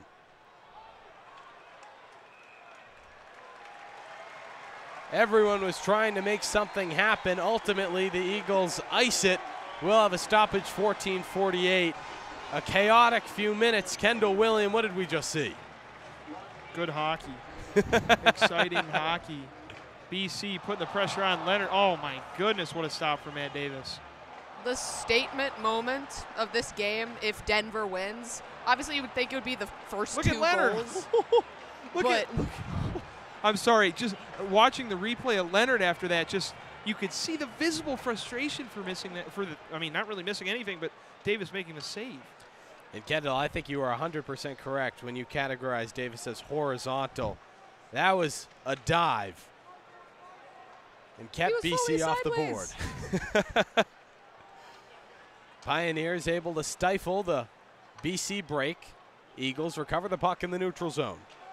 They'll drop it back. Opportunity out in front. Dropped off across to Ryan Leonard. He's unable to hold on to the puck. Cutter Gauthier fighting for it. Now Eamon Powell drops it off. Here's a shot from the point into traffic. Won't make it to the crease. As Denver clears, they'll toss it into their own bench. We'll have a stoppage, 14:04. To the bench. Fortescue just slammed his stick against the half wall going to the bench. BC is angry. This, I think, is a similar burst of energy you saw from Michigan on Thursday night coming out of the third period. This is more extended for BC, considering the game's really not exactly out of hand yet, only down 2-0. It was almost 4-0 at that point for Michigan. And something perhaps, I don't know how much we like to say atmosphere affects a game. Denver has a contingent within like 2 sections full of Denver fans. I mean, they laid out rally towels on the seats, like this entire block. I mean, they have pom-poms. The cheerleaders have moved down. Yeah, the cheerleaders are down there now with, you know, they're right there and they are loud. Every time Denver makes a single good play, I mean, you can hear them all the way from up here in the press box. Lake State Lakers on the video board. I love that logo. It's awful. Same day. Microsoft Paint. It literally looks like, I'm pretty sure it is my elementary school, Catholic elementary middle school, St. Paul on the Lake. That used to be our logo, but in red and white. I do have a love of that logo, though. I love it. It's love you, Lake Superior State. I hate the old, like, everything needs to be so clean and hyper sanitized. Like, let stuff be, you know. It's fun. It's traditional. Anyways, I want to say Fortescue, a freshman, really frustrated on that last play going to the bench. Leonard, a freshman, really frustrated after Davis made that spectacular save. I think it means a lot in this game. I mentioned it the past, 2 periods, that these two teams are kind of different in the way that they operate, with Denver having won the national title in 2022, BC trying to get back there for the first time in 12 years. So many freshmen on this BC team are so talented, and it seems like when things don't go their way, that they've been used to going their way all season, they get really frustrated, and there's not that ability to battle back through the adversity, it seems. Well, they haven't lost since early February. If you're a Michigan fan listening to this, that's when they haven't lost since Michigan swept Ohio State. Like, it's been that long. This is a team that doesn't face these challenges often, and they're certainly out of their comfort zone right now with Denver. We're back to play. Back and forth, multiple turnovers through the neutral zone. BC finally regains possession, D to D after a behind-the-back pass. And the Eagles, it seemed it was icing, waved off at the last minute. There will be a tussle for the puck in the near side corner. Finally, Denver pops away with it. I believe that was Bouillon racing up ice, and we have a whistle. Booyah, the puck went out of play. I don't want to make generalizations, but while there are drafted players on Denver's roster, a lot of them are late-round guys, and it might just be, you know, a difference in ideology, mentality. I mean, Boston College is full of some of the best players hockey has to offer, who are probably going to go to the NHL pretty soon. Denver is guys that, you know, have to work for those spots. They're just going to be tougher. And I think that's one of the things that continues to make college hockey so incredibly special. I think Boston College is talented, obviously. I think they're working very hard, but I think there's a difference between. Here's a shot from the near side. Matt Davis scrambling. He just rolled over. Crease, keeping everything out of the net. But I think there's a difference between how the Eagles have had to play or have played versus how a lot of the guys on Denver have had to play. I certainly agree with you. Another wide shot from BC, that off the stick of Ryan Leonard, the freshman. And the Denver contingent making this into a home game, the way they're cheering on any pro Pioneer play. And, I mean, Matt Davis, man, ridiculous. BC finally getting to that point where they needed to just continually put shots on net when it was 0-0. They were waiting for the right ones, but trying to even up that shot discrepancy, now 22-18. Far side face-off in the Denver zone. Pioneers 12 minutes, 48 seconds away from their second national title of the decade. 10th all-time most, breaking a tie with Michigan if they are to win. Eagles win the draw back, but unable to keep the puck in at the blue line. Cycle all the way to their zone under pressure. It is Fortescue. He'll pick the puck back up and turns it over. It'll be a 3-on-2. Denver tries for the saucer pass, doesn't quite work out. Still in possession, and they finally lose control. Will Smith will pick the puck up, tries a risky cross-ice pass. It works out, connects with Jelvik. He'll cut to the far side of the Denver zone, separated from the puck in the corner. Gabe Perreault's there to add pressure. Will Smith moves the puck to the point. From the point, a few quick moves. Cutting low is Gustafsson. His shot wide, ricochets all the way back to the BC zone, where Jacob Fowler is quarterbacking the program. Under 12 to go. A long pass up ice. Doesn't quite connect with Gabe Perreault. He'll tip it instead of hold on to the puck. And Denver bumps it into the neutral zone once more. Aiden Thompson picks things up, tries across to Matica. Doesn't work out, and Matica under pressure gives up the puck behind the net. Here come the Eagles. Past the blue line, over the red line, here's the dump. It's on net. Matt Davis brushes the puck to the far side. And Denver clears things to the neutral zone once more. I should use that Doc Emmerich sheet. Using clear, shuffle, and sweep too often. Denver, another opportunity in front of the net. It was Matica, tried a shot, ran into traffic. And the Eagles dump the puck low once more. Sean Behrens chases for the Pioneers. He can't clear, it's deflected into the corner. The Eagles forecheck working overtime.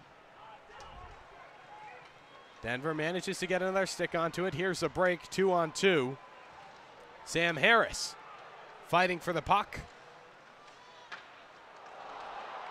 Pioneers manage to get a shot in front. No one can pick up the rebound until it's poked out to the point. Low to the corner again. Cutting in is Carter King. He'll get a shot. Another save from Jacob Fowler. Zeev Buyum will use an escape move. Hand off to his partner, Sean Behrens. And the Pioneers reset. McCade Webster cuts around the net and to the far side of the zone before he gives up the puck. Multiple Eagles skate past the puck and try to get a stick on it. They can't until finally they dump it low. Denver moves it back to the neutral zone where the Eagles recover once more and try a long shot from the blue line straight into the chest of Matt Davis. Boy, William Kendall back and forth hockey. Like we said about how this game's gotten a little Michigan-esque. That long shot from the point, that felt like a Michigan third period goal on Thursday night. Just trying to put anything on, see if it sticks. And is that the right game plan against a team like Denver? No. Quick answer. I mean, I'm just confused by Boston College's thought process in this one. They have such talented shooters, and I think they're just scared. They're trying to be team players. They're looking for passes. They're taking seconds to collect themselves. Just put one on. Quick shot from the point, saved by Davis. Recovered by Will Smith. He'll turn and shoot. It's wide. Put a good one on. Eamon Powell, low below the red line, fighting for the puck. BC still in control. Oscar Jelvik at the far hash marks. Can't connect with the pass. Turns the puck over. The BC defender tried to keep it in, but he'll go offsides. 9:35 to go in the third. Now William, BC, they're clearly scrambling, and we'll have plenty of time here with another media timeout. What adjustments do they need to make? Down 2 with under 10 to go. I mean, you got to score. There's not really an adjustment you can make. They are who they are at this point in the season. It's what is it, game 41 for the Eagles. This is it. Probably a number of guys going to the NHL, and it's how bad they want it. You mentioned, Kendall, that Denver kind of has had to scrap, and I think part of that also, their motivation for winning this game is added in that for some of these guys, this is the highest level of hockey they will ever play at. You can have all the guys go to the AHL and the ECHL and try to go to the NHL, but there's no guarantee of that happening, and I think maybe the Buyum brothers, Tristan Brose, and I mean, the way Matt Davis has been playing, I'd look at him. I'm not a scout. I can't tell you what teams are looking at for goalies, but plenty of NHL teams that could do a lot worse than Matt Davis. But I get what you mean. There's a desperation to Denver and a lot of those guys who know that this is it and that they want their last memory of hockey to be winning. And there's definitely guys like that on Boston College, but I think there's enough players and enough impact players on BC that they know this isn't it. Yeah. Like, they know that this won't be their hockey-defining moment. And I think even if they don't intend for it to happen, it creeps in subconsciously. Maybe we bring in our fearsome foursome graphic from originally designed for the Michigan game. But Jacob Fowler, Will Smith, Gabe Perreault, That shouldn't say record recording. We were playing with the graphic. Nice job. What do you mean we? You mean you? I was going to say it's the beauty of college sports before you interrupted me that it creates this dichotomy of players going to the pros, players not. Saw it in the women's basketball championship, Iowa. A lot of those girls not going to move on to the WNBA. Denver, as we return to play, gets a tough angle shot off on Jacob Fowler. Easy save for him. 9:27 left in the third. Kate Martin, I love you. Yeah.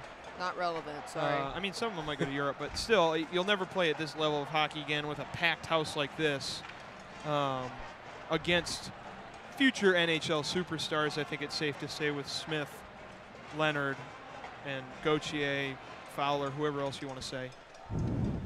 Near side draw in the BC zone, won by the Eagles. Quick give and go. Moved up to Fortescue.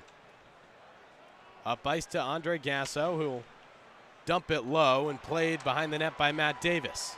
He'll rifle the puck up ice, and ultimately icing will be called. 9:08 to go in the third. Not often you see icing on a goalie. Fun stuff. Got a lot of power behind that shot. I don't know if Matt Davis has an assist, but Barczewski and Fowler both have 1 assist this season. And they're both not going to be national champions at this point. Well, we'll see if Fowler stays for another year with Boston College. It seems like under Greg Brown, this is a program getting more and more momentum after the retirement of Jerry York in 2022. And of course, 9 minutes is a lot of time for the BC Eagles. No, and if there's a team in this tournament that I think could score at a rate, it is Boston College. Plenty of time to pull the goalie, and we know how this team operates up a man. Eagles win the draw, drop back to Smith. Quick one-timer, shot right into the chest to Matt Davis. Probably doesn't help, too, with the way the teams are shooting, that Boston College, anytime Denver does something, they're right there. With the fans cheering and yelling at you. Plenty of energy. Maybe a neutral site, but Denver's crowd bringing the home vibes to the Xcel Energy Center. Near side draw, won by the Pioneers. BC adding plenty of pressure. Gabe Perreault was there, helped win it back for the Eagles. Unfortunate for Boston, they'll whip it around the boards. No one's home. Eamon Powell has to chase the puck all the way behind BC's red line. Hand off to his D partner and then back to him. Passed up to Gustafsson.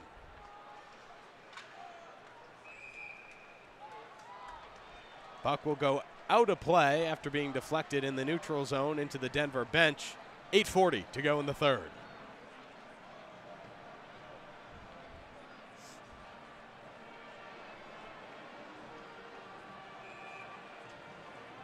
Far side draw just outside of the Denver zone. Won by BC, who push it low back behind the red line. Denver tries to clear up to the point. Solid pinch by Hershuk to keep the puck in. And the Eagles push it low.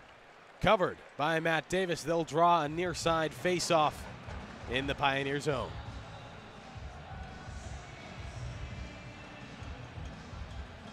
Just a lot of stoppages. Not much to say. And it's certainly stagnating the Eagles, I think, unable to get to a flow. Seems like the play Denver wants. My question, do you think Denver has become more defensive, or are they sticking with their game? I think the flow of this game has been constantly changing throughout, so I'm not sure exactly which Denver this is. All I know is it's a winning formula. Yeah, I think Denver obviously doesn't want to get complacent here, but I think moving on, they're going to be a lot more content to just get the puck out of the zone rather than trying to generate opportunities. And that doesn't mean make stupid mistakes and just try and chuck it, but they're not going to be focused on getting down there and immediately shooting. Gauthier wins the draw for BC. Picked up by Manetian. Quick shot, ricochets around the boards, and Hershuk plays it from the point low. Manetian pinches at the blue line as he comes in, and the Pioneers are able to clear. Hershuk chases the puck into the neutral zone and BC zone. loses the puck to the referee's skate, but his teammates have his back and pick the puck back up. Delayed penalty incoming on Denver. It was Minetian playing the puck, tripped up on a hit he couldn't see. And the number 2 power play in the country, down 2 goals with 7 minutes to go, will have a chance up a man for the next 2 minutes. Their last power play looked very disjointed. Denver did a great job of stifling them. They cannot afford to make that mistake here. I mean, they need to have the best power play performance of this incredible power play already. It was Jack Devine tripping up Minetian. Minetian was in the process of making a spin move. Devine came in and his skate, excuse me, caught the skate of Minetian. It'll be a 2-minute minor penalty, but could make all the difference tonight. 7:54 to go. Denver up 2-0. BC up a man for the next 2 minutes. Gauthier on the draw versus Sebrian on the near side of Denver's zone.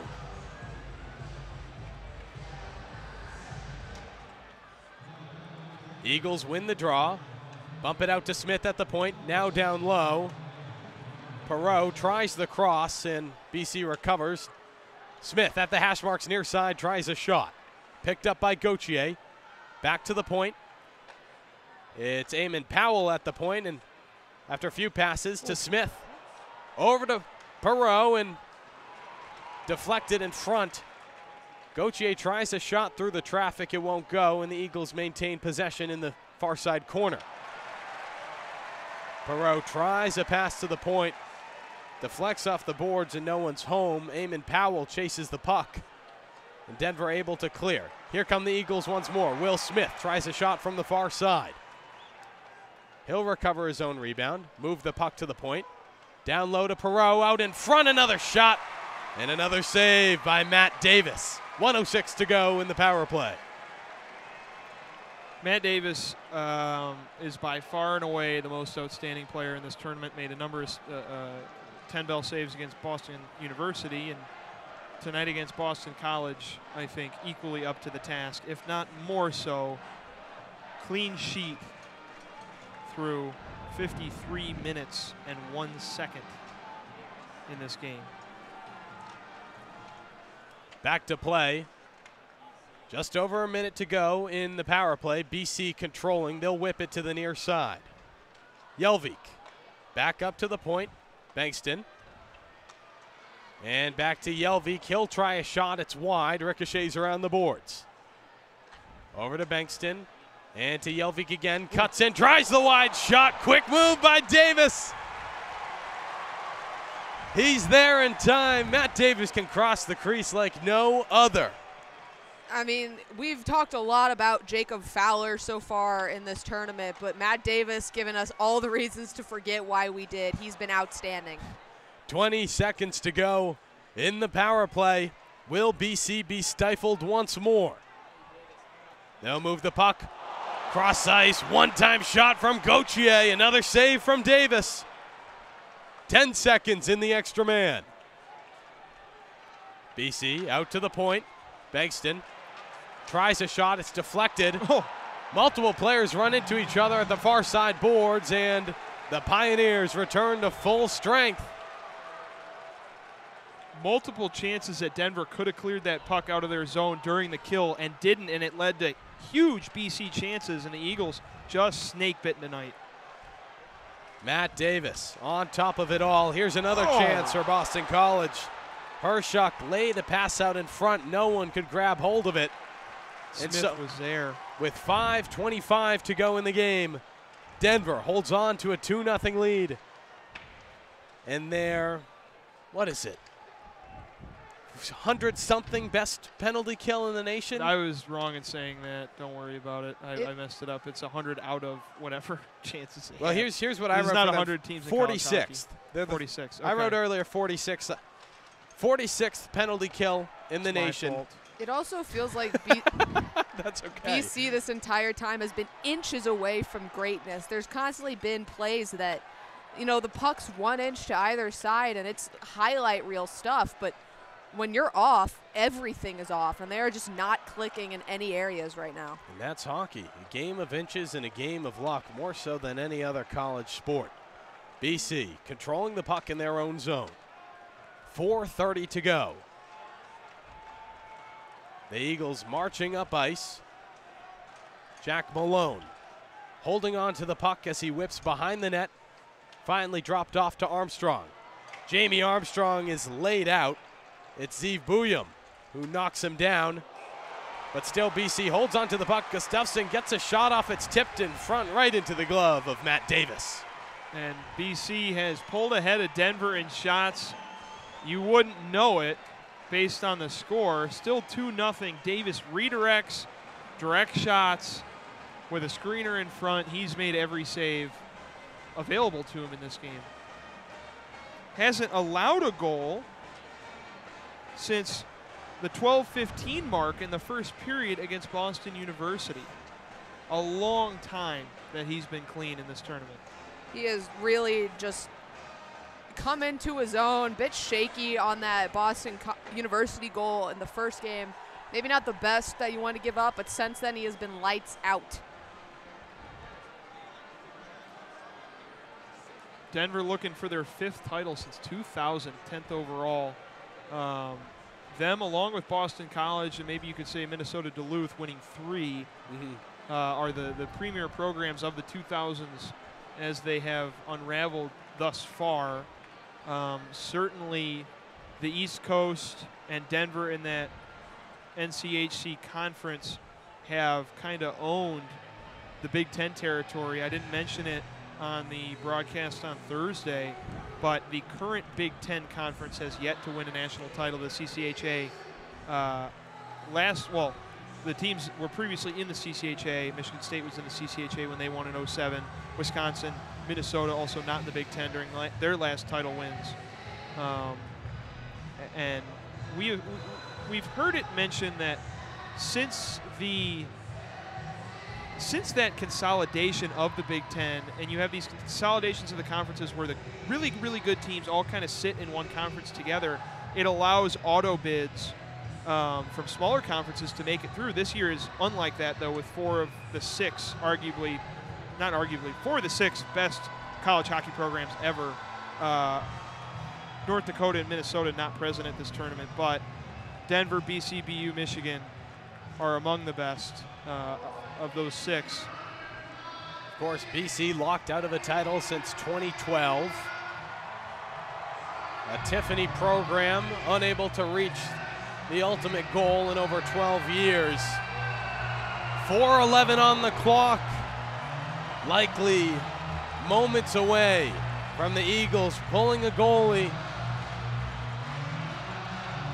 And Denver fans bringing the energy as we're set for a near side draw in the Denver zone.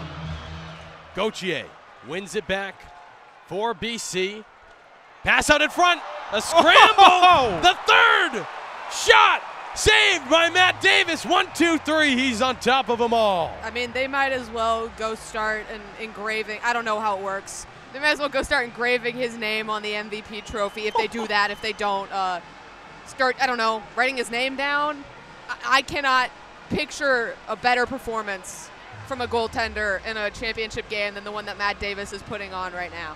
I'll tell you who should be writing his name down, his teams across the NHL. This is a winner right here. My certainly being made on the BC bench over when to pull Fowler.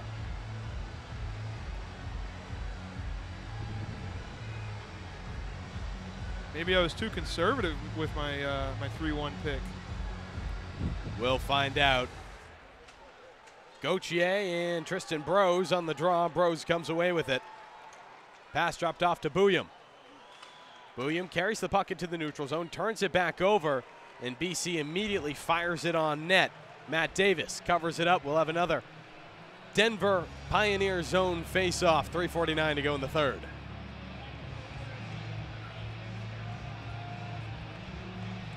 Jacob Fowler's down there on the other end of the ice, knowing that his teammates are putting all the pressure on Denver and that Fowler's night is essentially done on the other end. He is staring directly at the bench, too. Like, the second the puck drops, he's looking over there. Won't happen yet. Denver wins the draw. They rifle it off the boards. Doesn't exit the zone. Held in at the point. BC whips it around. Will Smith adds some energy. Jacob Bankston at the point to his D partner and back to Bankston. Fires a shot. Makes its way around. Puck still loose in front and out. Picked up by Will Smith. He'll circle back to the blue line. Runs it through his legs. Circles back again. Fires another shot.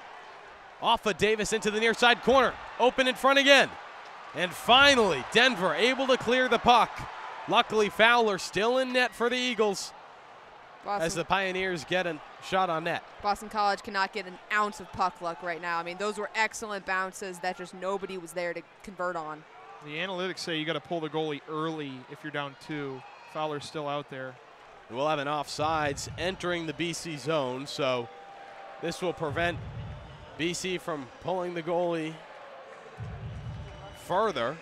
Face off just outside of the Eagle zone. The last chance on Davis, Yves Boyum kicked that puck away and got it away from Davis.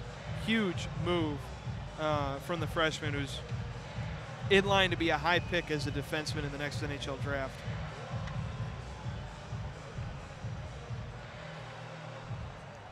"18 years old, making big plays, making me feel useless." 49 points. A young Shane Gostisbehere. And it looks like we'll have a timeout.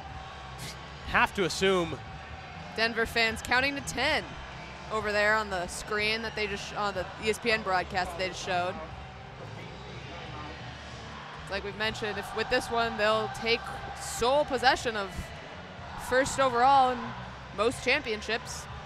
Yeah, and what doesn't break right for Denver sports fans? The Broncos have won a World Series, or not a World Series. The Rockies sure haven't won a World Series. That's the one thing. Maybe it's all a big cover-up to cover up the existence of the Colorado Rockies, who've done nothing since 2007. Anyways, Broncos.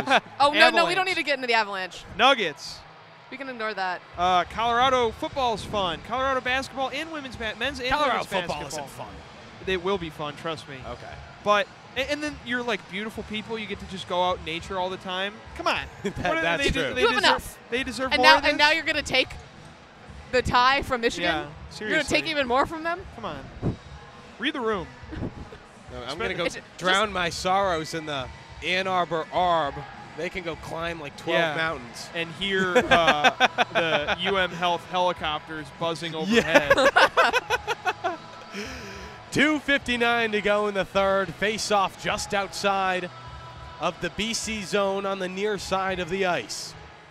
Denver wins the draw, further delaying the pulling of Jacob Fowler. They'll dump the puck in. Fowler plays the puck back behind the net. Drops it off to one of his defenders. They'll hold on to the puck. Denver pulling back from the zone, giving BC room.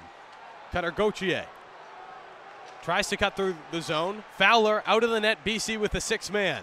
2:35 on the clock. Denver desperately trying to clear the puck. An excellent pinch at the blue line. Holds it in for the Eagles. Gasso holds on to the puck. Here's a shot in front, an opportunity. Rebound. Perreault can't connect. Matt Davis scrambling. He was behind for a moment.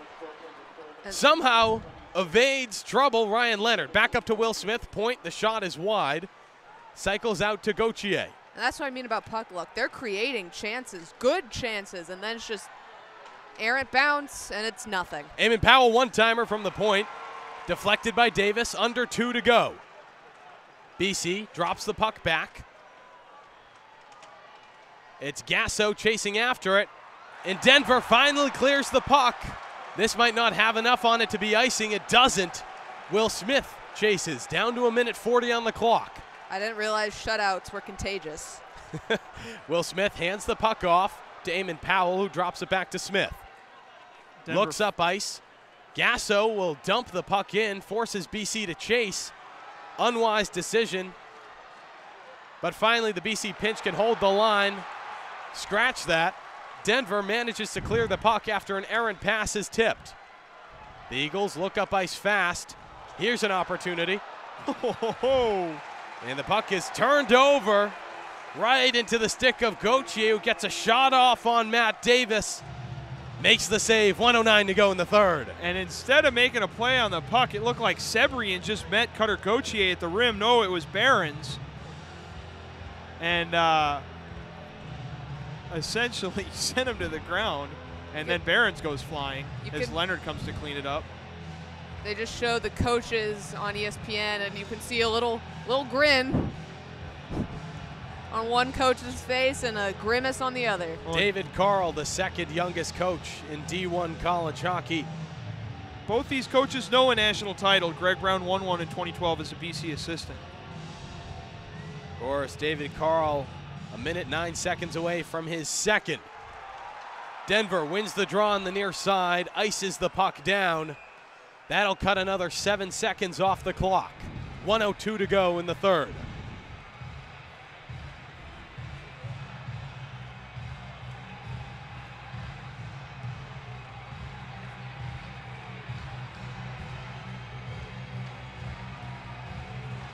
David Carl heard me mention he was smiling, so he's lost it. Another near side draw. Will Smith takes it and wins it for BC. They'll move the puck to the point. Here's a one-timer from the far side, deflected. Cutter Gauthier jumps in the air, grabs his own puck. What a talented player, holds on to it, cuts to the near side corner and cycles it low. 45 seconds to go. Denver bumps the puck out to the point. Gauthier, cross to Powell, to the far side, another shot, scramble in front, covered by Matt Davis. I cannot believe what I'm seeing. I have never seen such of such a standout performance in the biggest game of somebody's life. Everybody, whenever, when this game goes final, fire up youtube.com and, well, you're already on it, but Stay on it. Stay on it. Get on the search bar and look up Matt Davis highlights from this game. This is incredible. I mean, you know that there are eyes of everyone in the NHL. Here's the draw, far side, shot quick on Davis, deflected. Denver gets a clear, and the Denver player is there in time, so it's no icing. 25 seconds to go, a tussle for it back behind the empty net. BC comes away with the puck. They'll look up ice to the far side, 20 seconds to score 2 goals. A tough angle shot, 14 seconds. The Pioneers can taste victory. They'll clear the puck. It ricochets down. 8, 7, 6. Icing waved off. 4, 3, 2, 1. The Pioneers have done it. Their second Frozen Four title in 3 years. Denver is the national champion.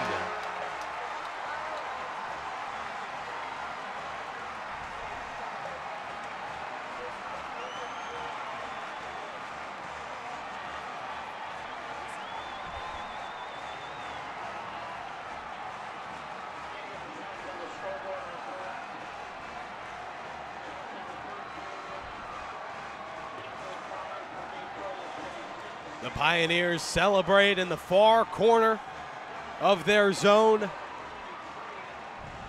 Red helmets and gloves, black sticks littering their half of the ice.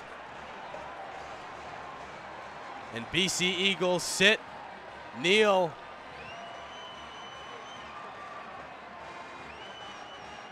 and take in the loss.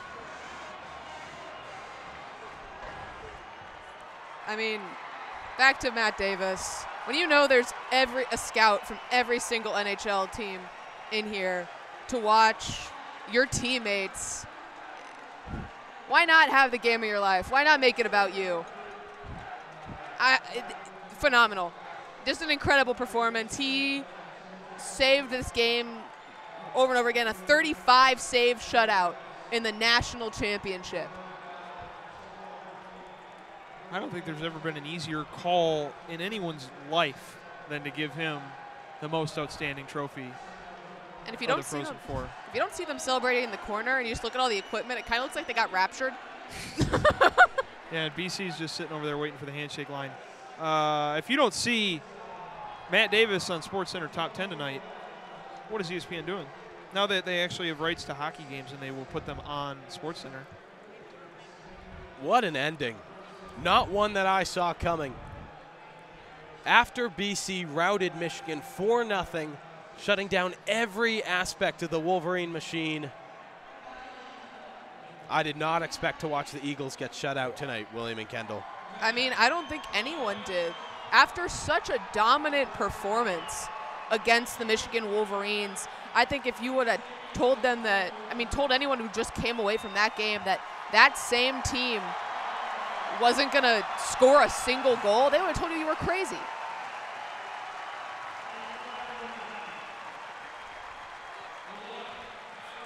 An emotional Matt Davis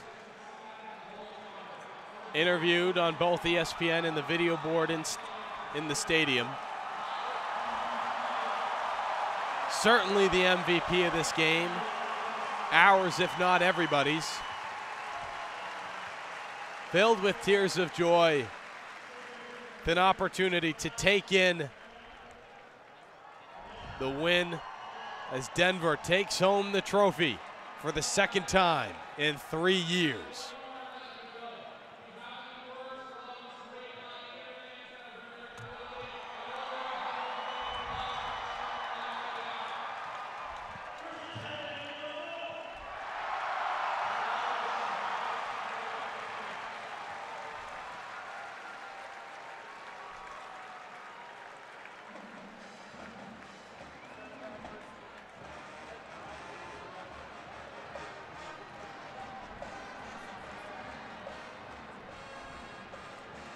So we witness a sight that we came hoping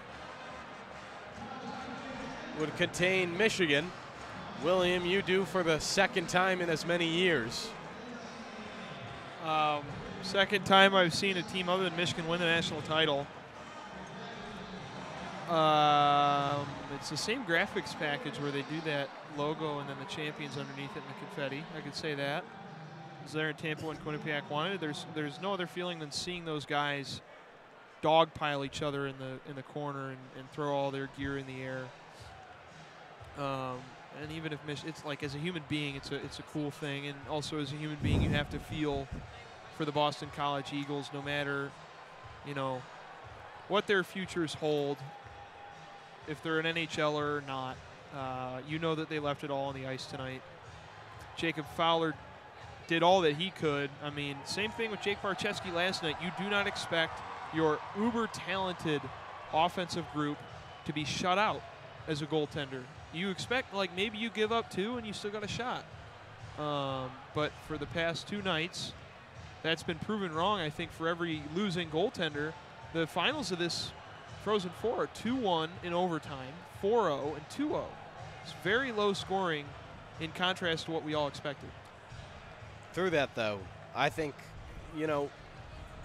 certain complaints, certain parts of this tournament were less exciting than we had hoped, but wow, what an ending. We just watched some incredibly elite hockey. A palette of NHL players, some of them shut out for the first time in a long time. And Denver emerges as the champion. And well, Denver's got the winning formula against BC. They beat them 4-3 in their own building back in October. So you know that they're legit. This is not a fluke. They played each other before. BC is certainly a top 4 team in the country without a doubt. And Denver proved it. They go 2 in 3 years. Kendall, your thoughts on everything that we've just seen? I feel like what we've been seeing increasingly from college hockey, that despite the fact it's getting more one and done and, a la college basketball, it's not resulting the same way as we tend to think of basketball blue bloods. Past couple years, it's been the complete teams. And yeah, they have NHL talent, but it's not enough to have superstars. You have to have a complete roster, top to bottom, and good God, you have got to have a goaltender. And not to in the biggest stage bring it back to Michigan, but we are Michigan Student Radio. I think watching this game tonight is something that gives me hope for the Michigan program. Barczewski, graduating out of eligibility. He gave his all to this program. Certainly wasn't the best goaltender they've had. Michigan is a team that develops, right? Like they work on development. We saw that throughout this season. Watching Denver win through that playing style of development, asking for more from guys who aren't necessarily NHL elite talent, but can give it on the ice in the game of college hockey. I think Michigan has been knocking on the door for a long time, and their rise to this moment, this pinnacle, is inevitable. Sure. And let's hope so for all Wolverines fans out there. I don't know. Certainly hasn't been inevitable, even as now no longer the #1 program in college hockey, but they used to be. Denver sits alone at the top. Michigan, maybe that's motivation. Maybe they want to get up here and take it back. But it's hard to be up here as a Wolverine fan and not wonder what could have been. Yep. With that, any closing thoughts, Kendall, William? Certified wagon. True that. That was a gorgeous graphic. I guess I should say this is actually my last WCBN broadcast. Not as emotional as last night, or Thursday night. But bye, broadcast cam. Love you. We'll miss you, William. I'm glad to call so many of them with you. Hey, it really has. It's been very fun. It's been a good broadcast career. I appreciate you both giving me the opportunity to call this game. It's been an honor, even if Michigan wasn't participating. Still, to call a national championship for a team that two teams that I have nothing to do with. I got waitlisted by BC, so. And that's what they get. Yeah, he's biased, folks. You see the colors on the hat. I mean, they're both teams' colors. It could be either of them. It's Frozen 4. I think it's Minnesota's colors, really. Yeah. But it's John Denver. Rocky Mountain High.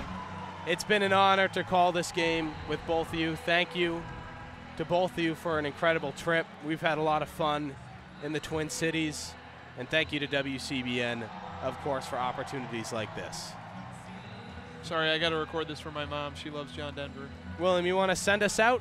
Last broadcast? Hanging by a song. We will be listening to music certainly tomorrow. Oh, yeah, as we will. make the 9-hour drive back to Ann Arbor.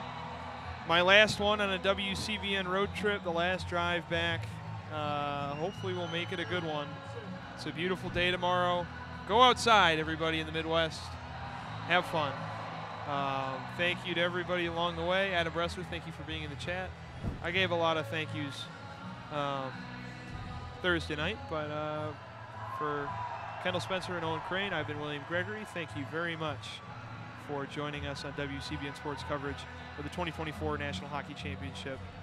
As always, we'll wish you not a maroon and gold or crimson and gold goodbye, but for the maize and blue, good night and go blue.